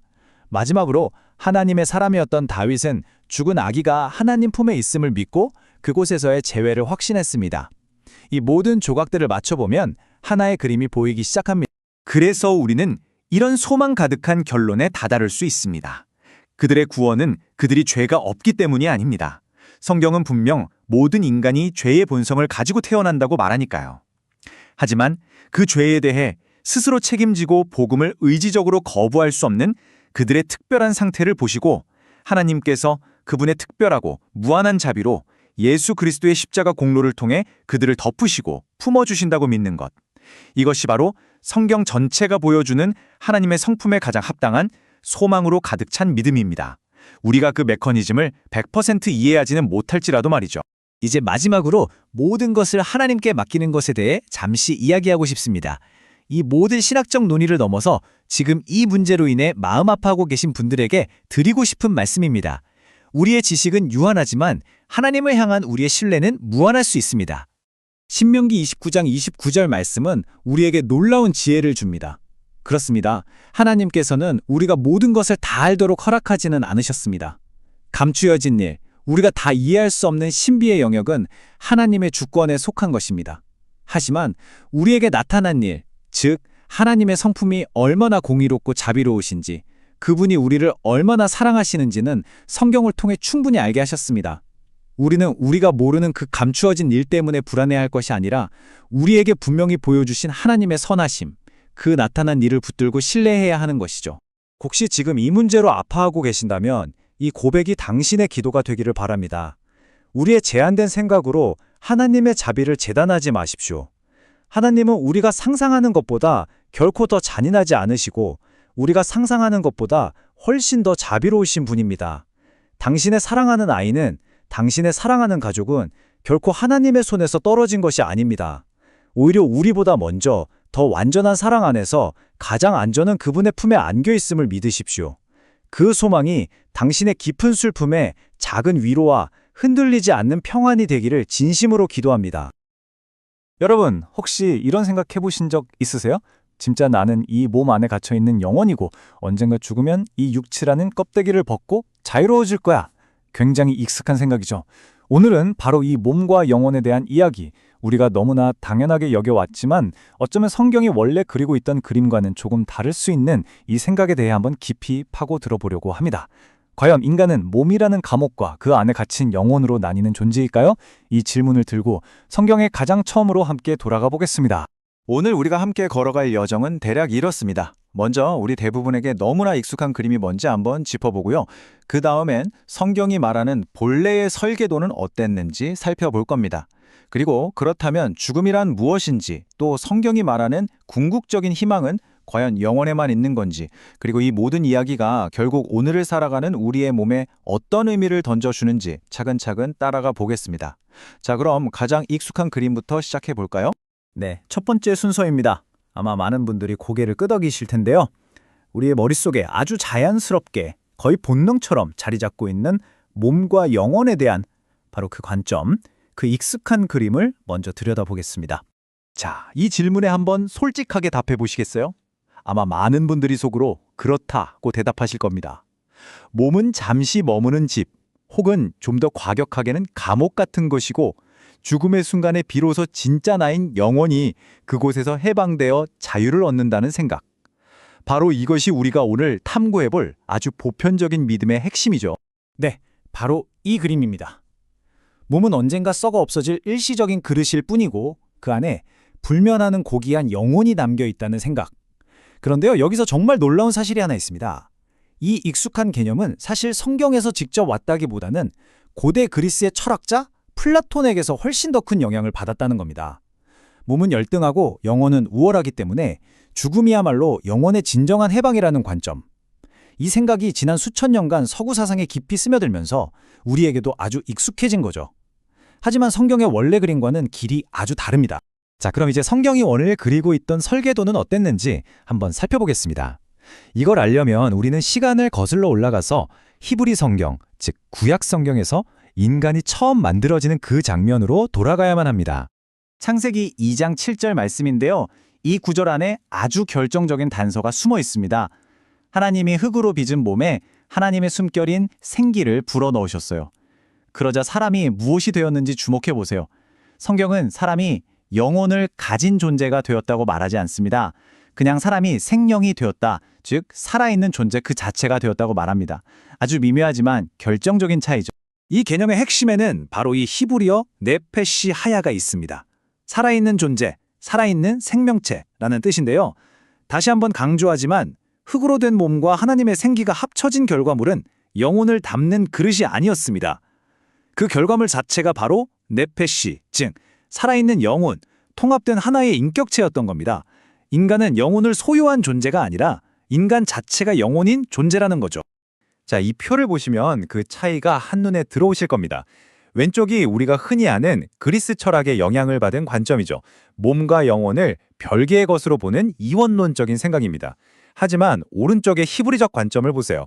흙으로 된 몸과 하나님의 생기가 만나서 이건 A 더하기 B가 아니라 완전히 새로운 C, 즉 분리할 수 없는 하나의 온전한 인격체가 되었다고 봅니다. 그러니 진짜 나는 내 몸 어딘가에 숨겨진 작은 영혼이라는 알맹이가 아니라 지금 숨쉬고 생각하고 느끼는 이 몸을 포함한 나 자신 전체인 거죠. 그래서 구약 성경에서 네페쉬라는 단어가 나올 때 이걸 단순히 영혼이라고만 번역하면 원래 풍부한 의미를 놓치기 쉽습니다. 네페쉬는 숨쉬고 배고파하고 슬퍼하고 기뻐하는 나 자신 전체를 가리키는 말에 가깝습니다. 그래서 시편 기자가 내 영혼 네페쉬라 여호와를 송축하라 하고 외칠 때 그건 자신의 어떤 영적인 부분에게만 명령하는 게 아니에요. 나의 모든 거다, 나의 온 존재야, 하나님을 찬양하자라고 선포하는 훨씬 더 전인적인 외침인 거죠. 인간을 보는 또 다른 렌즈는 바사르, 즉 몸 또는 육체입니다. 이것도 그냥 고깃덩어리라는 뜻이 절대 아닙니다. 병들고 늙고 결국엔 죽을 수밖에 없는 연약한 존재라는 의미와 함께 동시에 이 땅에서 실제로 다른 사람들과 관계 맺고 살아가는 구체적인 나를 표현하는 아주 중요한 단어입니다. 우리의 현실 그 자체를 말하는 거죠. 그리고 마지막으로 루아흐가 있습니다. 보통 염이나 숨결로 번역되는데 마치 눈에 보이지 않는 바람처럼 하나님으로부터 오는 생명의 기운, 살아있게 하는 그 역동적인 힘을 의미합니다. 창세기에서 하나님이 불어넣으신 생기가 바로 이 루아흐와 연결되죠. 인간을 살아있게 만드는 신적인 에너지라고 할 수 있습니다. 자, 그래서 이 세 가지 개념, 네페시, 바사르, 루아흐. 여기서 우리가 꼭 기억해야 할 핵심은 이것입니다. 이 세 가지는 자동차 엔진, 바퀴, 핸들처럼 분해하고 조립할 수 있는 별개의 부품들이 아니라는 겁니다. 히브리적인 관점에서 이 단어들은 하나의 통합된 온전한 인격체인 나를 서로 다른 각도에서 조명하는 여러 개의 렌즈와 같습니다. 때로는 나의 전 존재, 네페시로, 때로는 나의 연약한 육체, 바사르로, 때로는 나를 살게 하는 신적 에너지, 루아흐의 관점으로 나를 보는 거죠. 결론적으로 당신은 여러 조각으로 나뉠 수 있는 존재가 아니라 완벽하게 통합된 하나의 전체입니다. 그런데 여기서 아주 자연스럽게 이런 질문이 딱 떠오르죠. 아니, 방금 인간은 분리될 수 없는 하나라고 했는데 왜 성경에 보면 사람이 죽을 때 영이 떠난다거나 혼이 떠난다는 표현이 나오는 거죠? 아주 좋은 질문입니다. 이 부분을 자세히 살펴보겠습니다. 바로 이 질문이죠. 만약 우리가 분리될 수 없는 하나의 통합된 존재, 즉 네페쉬라면 성경에서 라헬이 죽게 되어 그의 혼이 떠나려 할 때에 라던가 예수께서 영혼이 떠나가시니라와 같은 표현들은 도대체 어떻게 이해해야 할까요? 이런 구절들을 보면 결국 성경 스스로가 몸과 영혼이 분리된다는 이원론을 지지하는 건 아닌가요? 우리가 지금까지 이야기한 모든 것이 틀린 걸까요? 여기에 대한 성경적 이해의 열쇠는요, 이런 표현들이 아주 정교한 철학적인 설명이 아니라 경험적인 언어라는 데 있습니다. 한번 생각해 보세요. 우리 눈앞에서 사랑하는 사람이 숨을 거둘 때 우리는 뭐라고 말하죠?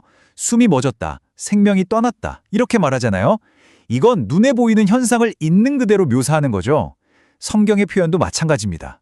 혼이 떠났다는 것은 곧 생명이 끊겼다, 숨쉬고 살아 움직이던 상태가 끝났다는 것을 우리의 경험에 비추어 표현한 것이지 몸에서 영혼이라는 실체가 쏙 빠져나갔다는 해부학적 설명을 하는 게 아니라는 겁니다. 전도서 12장 7절은 죽음의 상태를 이렇게 아주 시적으로 묘사합니다. 흙은 여전히 땅으로 돌아가고 영은 그것을 주신 하나님께로 돌아가기 전에 기억하라. 여기서 보시다시피 죽음은 분명히 몸, 흙과 생명의 숨, 루아흐가 분리되는 상태입니다.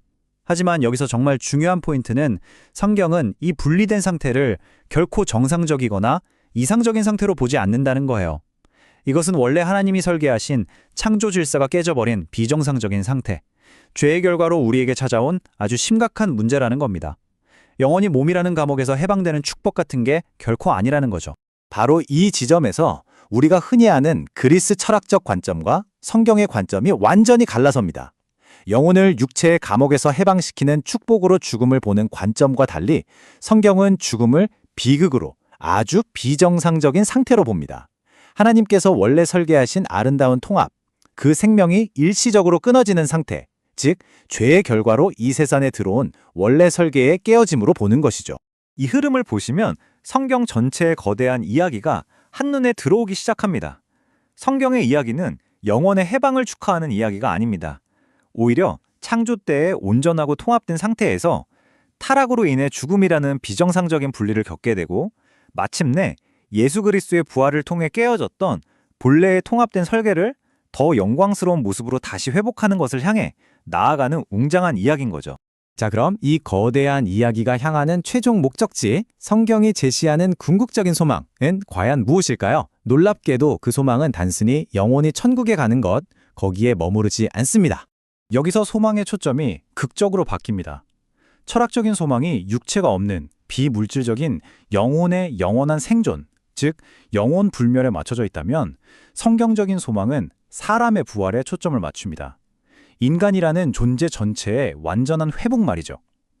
그래서 몸은 버리고 탈출해야 할 감옥이 아니라 우리의 소중한 일부로서 함께 구원받고 새롭게 변화되어야 할 구속의 대상이 되는 겁니다. 사도 바울은 고린도전서 15장에서 이 부활의 신비를 정말 멋진 비유로 설명합니다. 바로 씨앗의 비유죠. 지금 우리의 썩어질 몸을 씨앗처럼 땅에 심으면 장차 거기서 비교할 수 없이 영광스럽고 썩지 않을 새로운 몸, 부활의 몸으로 다시 살아난다는 것입니다. 희망의 정점은 몸 없는 영혼의 해방이 아니라 몸을 포함한 나의 전 인격이 온전히 회복되는 전인적인 부활에 있는 거죠.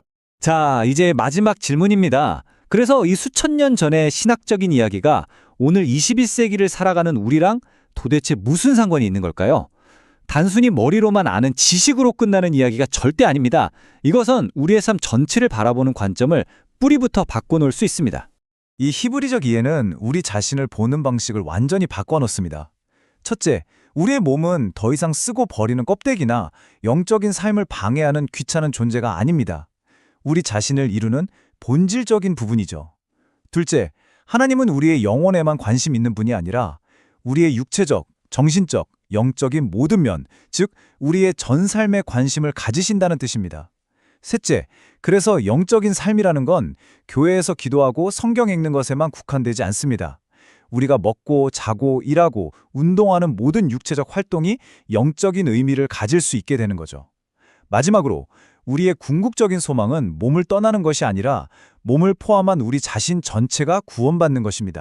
그래서 로마서 12장 1절의 이 말씀이 전혀 새로운 의미로 다가오는 겁니다. 우리의 몸을 거룩한 산채물로 드리라고 하죠. 이건 단순히 비유적인 표현이 아닙니다.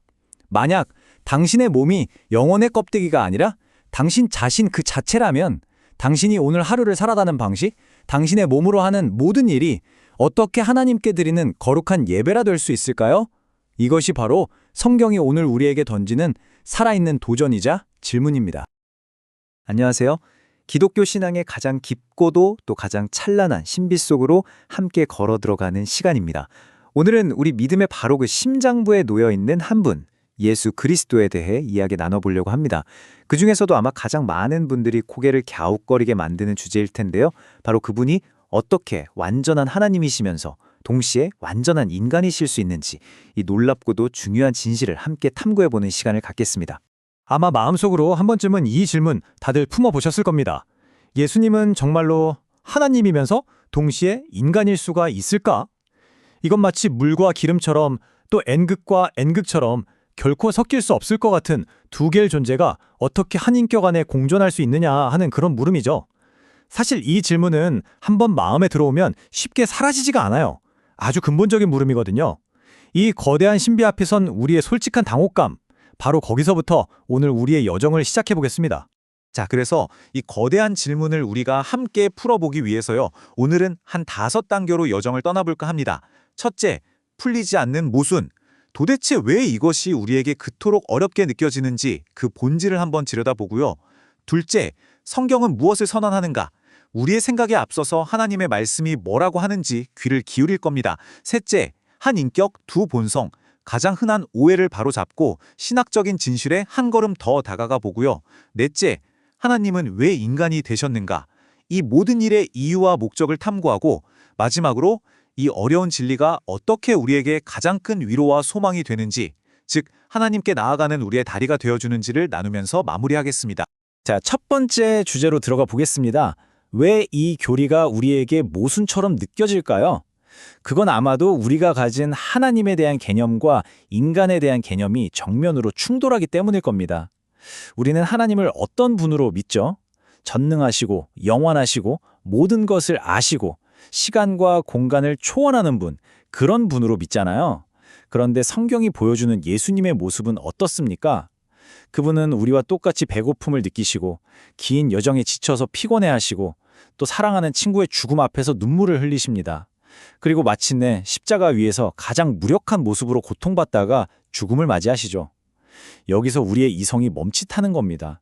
아니 잠깐만, 전능하신 하나님이 어떻게 배고프고 지칠 수가 있지? 영원하신 분이 어떻게 죽음을 경험할 수가 있는 거야? 이런 질문이 터져 나오는 건 너무나 당연한 반응입니다. 이처럼 무한한 존재의 특성과 유한한 존재의 특성이 한 인물에게서 동시에 나타날 때 우리의 이성은 길을 잃고 마는 것이죠. 자, 이렇게 우리 이성으로는 도저히 풀기 어려운 질문 앞에서 우리가 가장 먼저 해야 할 일은 무엇일까요? 바로 우리의 생각을 잠시 내려놓는 겁니다. 그리고 하나님의 자기 계시인 성경이 뭐라고 증언하는지에 먼저 귀를 기울이는 거죠. 물론 우리의 이성도 중요합니다. 하지만 이 위대한 신비의 출발점은요, 성경이 무엇을 말하는지 듣는 것에서 시작해야만 합니다. 우리가 이 신비를 이해하려고 시도하기 전에 성경에 선포하는 사실 그 자체를 먼저 겸손하게 확인해야 하는 것이죠. 요한복음 1장 1절은 정말 장엄하게 선포합니다. 태초에 말씀이 계시니라. 이 말씀이 하나님과 함께 계셨으니 이 말씀은 곧 하나님이시니라. 여러분, 이 짧은 한 구절 안에 예수님의 신성에 대한 세 가지 핵심 진리가 다 담겨 있어요. 태초에 계셨다는 건 그분의 영원성을 말하고요. 하나님과 함께 계셨다는 건 성부 하나님과는 구별되는 인격이심을 보여주죠. 그리고 결정적으로 이 말씀은 곧 하나님이시니라는 이 선언은 그분의 완전한 신성을 증언합니다. 그런데 말이죠. 바로 그 요한이 14절에서 정말 충격적인 선언을 합니다. 말씀이 육신이 되어 우리 가운데 거하심에. 영원하시고 창조주이시고 하나님 자신이었던 바로 그 말씀이 우리처럼 살과 피를 가진 연약한 인간이 되셨다는 겁니다. 이보다 더 큰 역설이 세상에 어디 있겠습니까? 사도 바울 역시 빌립보서 2장 6절과 7절에서 이 신비를 다른 각도로 증언하는데요. 그는 근본 하나님의 본체시나, 이 말은 예수님께서 본질적으로 처음부터 완전한 하나님이셨다는 뜻입니다. 그런데 그분은 그 권리를 주장하지 않으시고 오히려 자기를 비워 종의 형체를 가지사 사람들과 같이 되셨다고 말합니다. 여기서 자기를 비웠다는 게 신성을 버리거나 포기했다는 의미가 결코 아닙니다. 그게 아니고요. 하나님으로서 마땅히 누리셔야 할 모든 영광과 권리를 스스로 자발적으로 내려놓으셨다는 뜻이에요. 이건 신성의 상실이 아니라 우리를 향한 그분의 측량할 수 없는 사랑으로 인한 자발적인 낮아지심이자 겸손의 선택이었던 겁니다. 그리고 골로새서 2장 9절은 이 진리에 그냥 쐐기를 박아버립니다. 그 안에는 신성의 모든 충만이 육체로 거하시고, 여기서 우리가 정말 주목해야 할 단어는 바로 모든 충만입니다. 예수님 안에는 신성의 일부나 어떤 신적인 능력이 조금 깃든 정도가 아니라는 거예요. 그게 아니라 하나님의 본질, 그 신성의 모든 것이 하나도 남김없이 충만하게 육체라는 그릇 안에 담겨 있다는 엄청난 선언입니다. 이처럼 성경의 증언은 너무나도 명확합니다. 예수님은 참 하나님이시자 동시에 참 사람이십니다. 이제 문제는 우리의 머리가 이 사실 앞에서 아니 어떻게 라며 길을 잃는다는 거죠. 방금 우리가 살펴본 이 모든 것, 즉 하나님이신 말씀이 사람이 되셨다는 이 위대한 진리를 신학적으로 딱 한 단어로 요약하면 바로 성육신이라고 부릅니다. 말 그대로 육신, 육신을 이루셨다, 청이라는 뜻이죠.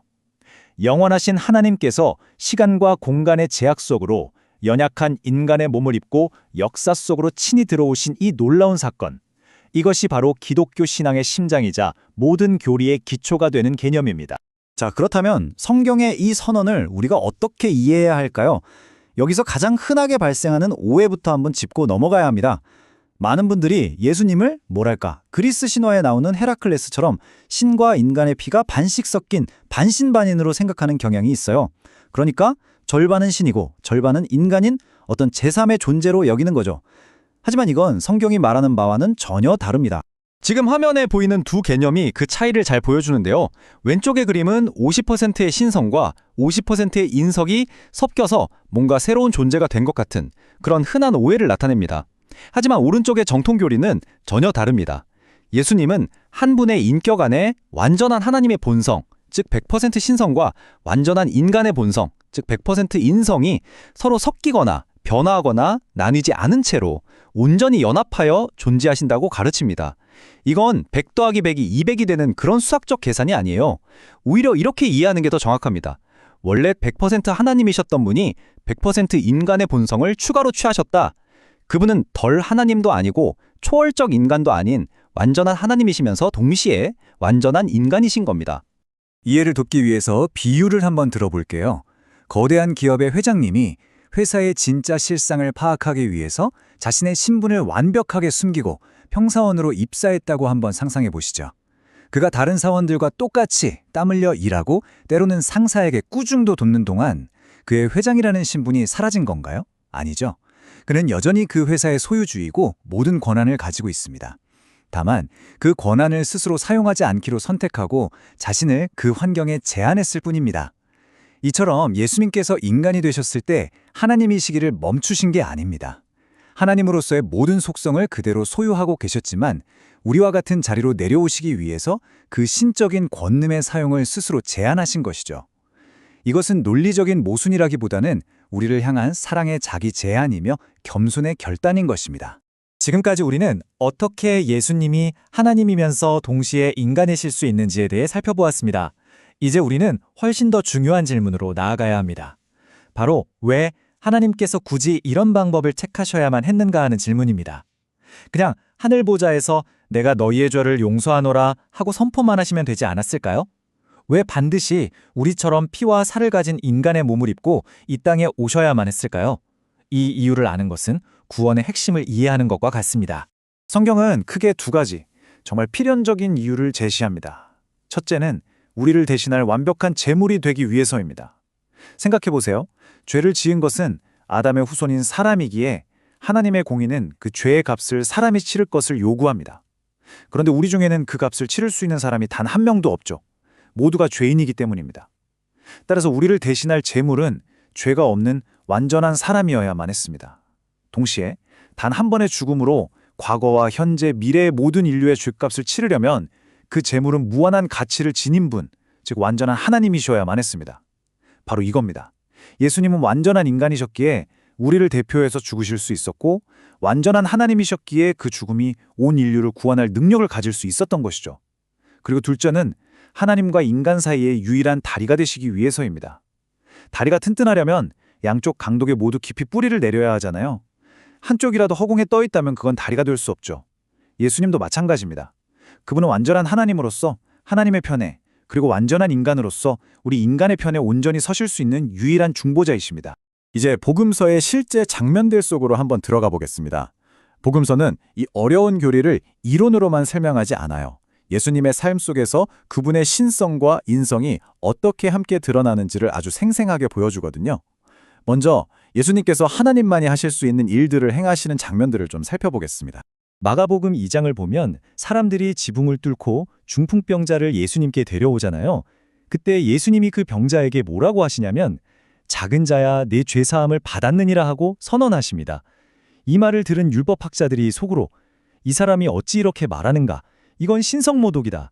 오직 하나님 한 분 외에 누가 등이 죄를 사하겠느냐 하며 충격에 빠집니다. 그들은 정확히 본 거예요.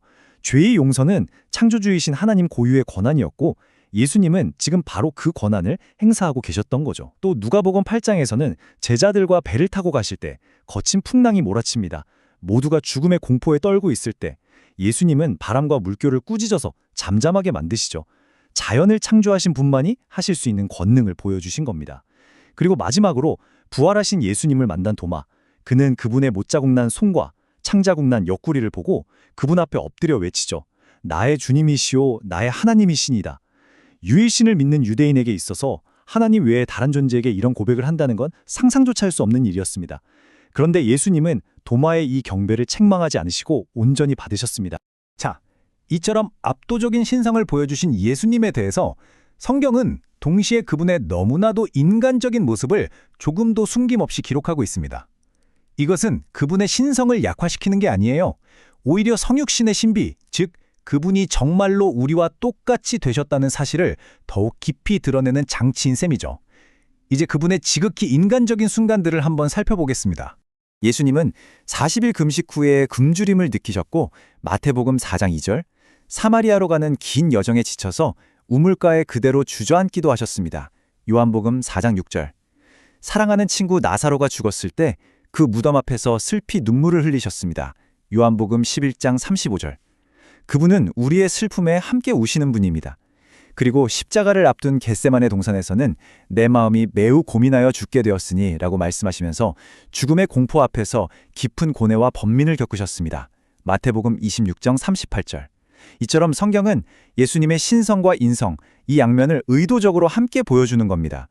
우리에게 이거 모순 아닌가 하고 느껴지는 바로 그 지점이 하나님이 인간이 되신 성육신의 신비가 가장 찬란하게 빛나는 자리인 것입니다. 네, 여기까지 들으시면 아마 이런 생각이 드실 수도 있어요.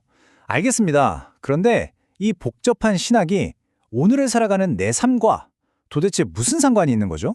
정말 중요한 질문입니다. 사실 예수님이 100% 하나님이시자 100% 인간이라는 이 진리는요, 단순한 신학적 논쟁거리가 아닙니다. 우리 신앙의 가장 깊은 위로와 소망이 흘러나오는 바로 그 원천이거든요. 지금부터 이 어려운 교리가 어떻게 우리의 심장을 뛰게 하는 복음이 되는지 함께 살펴보겠습니다. 먼저 그분이 완전한 하나님이시라는 사실, 이것이 우리에게 어떤 의미를 갖는지부터 살펴보겠습니다. 만약에 예수님이 그저 훌륭한 인간 스승이나 위대한 순교자에 불과했다면 우리의 믿음은 지금과는 완전히 다른 것이 되었을 겁니다. 그분의 죽음은 한 의인의 안타까운 죽음 정도로만 남았을 테니까요. 예수님이 하나님이시기 때문에 그분의 십자가 죽음은 온 세상의 죄를 짊어지고도 남는 무한한 가치를 지닌 구원의 사건이 됩니다. 이것이 바로 구원의 능력입니다. 그분이 하나님이시기 때문에 세상 끝날까지 너희와 항상 함께 있으리라는 그분의 약속은 한계가 있는 인간의 격려가 아니라 창조주의 깨지지 않는 보증이 되는 겁니다. 이것이 약속의 권위입니다. 그리고 그분이 하나님이시기 때문에 네 죄가 사함받았다는 그분의 선언은 하늘 법정에서 실제로 우리의 죄를 지우고 우리를 의롭다고 선포하는 법적인 효력을 갖게 되는 것이죠. 그분의 신성은 우리 구원의 확실성을 보증합니다. 이제 동전의 다른 면을 한번 보겠습니다. 우리 구원의 능력과 확실성이 그분의 신성에서 나온다면 우리 신앙의 가장 따뜻한 위로와 깊은 공감은 그분의 인성에서 흘러나옵니다. 예수님이 우리와 똑같은 사람이시기 때문에 그분은 우리가 겪는 유혹과 눈물, 배신감과 외로움을 이론으로만 아시는 게 아니라 당신의 온몸으로 직접 겪어보신 분이 됩니다. 그래서 우리는 우리의 가장 깊은 아픔과 수치스러운 실패까지도 그분 앞에 숨김없이 가져갈 수 있는 겁니다. 왜냐하면 그분은 우리의 고통을 아실 뿐만 아니라 깊이 이해하시기 때문이죠. 그분의 인성은 차갑고 멀게만 느껴졌던 하나님의 보좌를 우리의 모든 사정을 다 아시는 큰 형님을 만나는 따뜻한 자리로 바꾸어 놓습니다. 그래서 히브리서 4장 16절은 우리에게 이렇게 강력하게 초대하는 겁니다. 그러므로 우리는 극률하심을 받고 때를 따라 돕는 은혜를 얻기 위하여 은혜의 보좌 앞에 담대히 나아갈 것이니라. 여러분 보십시오. 우리가 나아갈 보좌는 두려운 심판의 보좌가 아니라 은혜의 보좌입니다. 그리고 우리는 주저하면서 나아가는 게 아니라 담대히 나아갈 수 있습니다. 어떻게 이게 가능할까요? 바로 그 보좌에 우리의 연약함을 온몸으로 겪으신 대제사장, 완전한 하나님이시자 완전한 인간이신 예수 그리스도께서 앉아 우리를 기다리고 계시기 때문입니다. 이것이야말로 성육신 교리가 우리에게 주는 가장 큰 위로 아니겠습니까? 솔직히 말해서 이 땅을 살아가는 우리가 성육신의 신비를 100% 논리적으로 완벽하게 풀어내는 것은 아마 불가능할 겁니다. 하지만 성경은 우리에게 이해해야 할 공식을 제시하는 것이 아니라 우리가 믿고 의지해야 할 한 인격을 소개하고 있습니다. 우리를 구원하시기 위해 하늘 영광을 내려놓으시고 우리의 땀과 눈물과 고통의 한복판으로 친히 들어오신 하나님, 그분이 바로 완전한 하나님이시며 완전한 인간이신 우리 주 예수 그리스도이십니다. 이 진리를 머리로만 이해하려고 애쓰기보다 이런 기도로 주님 앞에 나아가 보는 것은 어떨까요? 이 기도를 제가 천천히 읽어드리겠습니다. 주님, 이 진리를 제 논리보다 더 큰 신비로 받아들이고 저를 위해 이 땅까지 내려오신 그 사랑을 더 깊이 알게 하소서. 그 기도 속에서 이 어려운 교리가 머리의 개념을 넘어 우리 가슴의 뜨거운 위로와 흔들리지 않는 확신으로 자리 잡게 될 것입니다.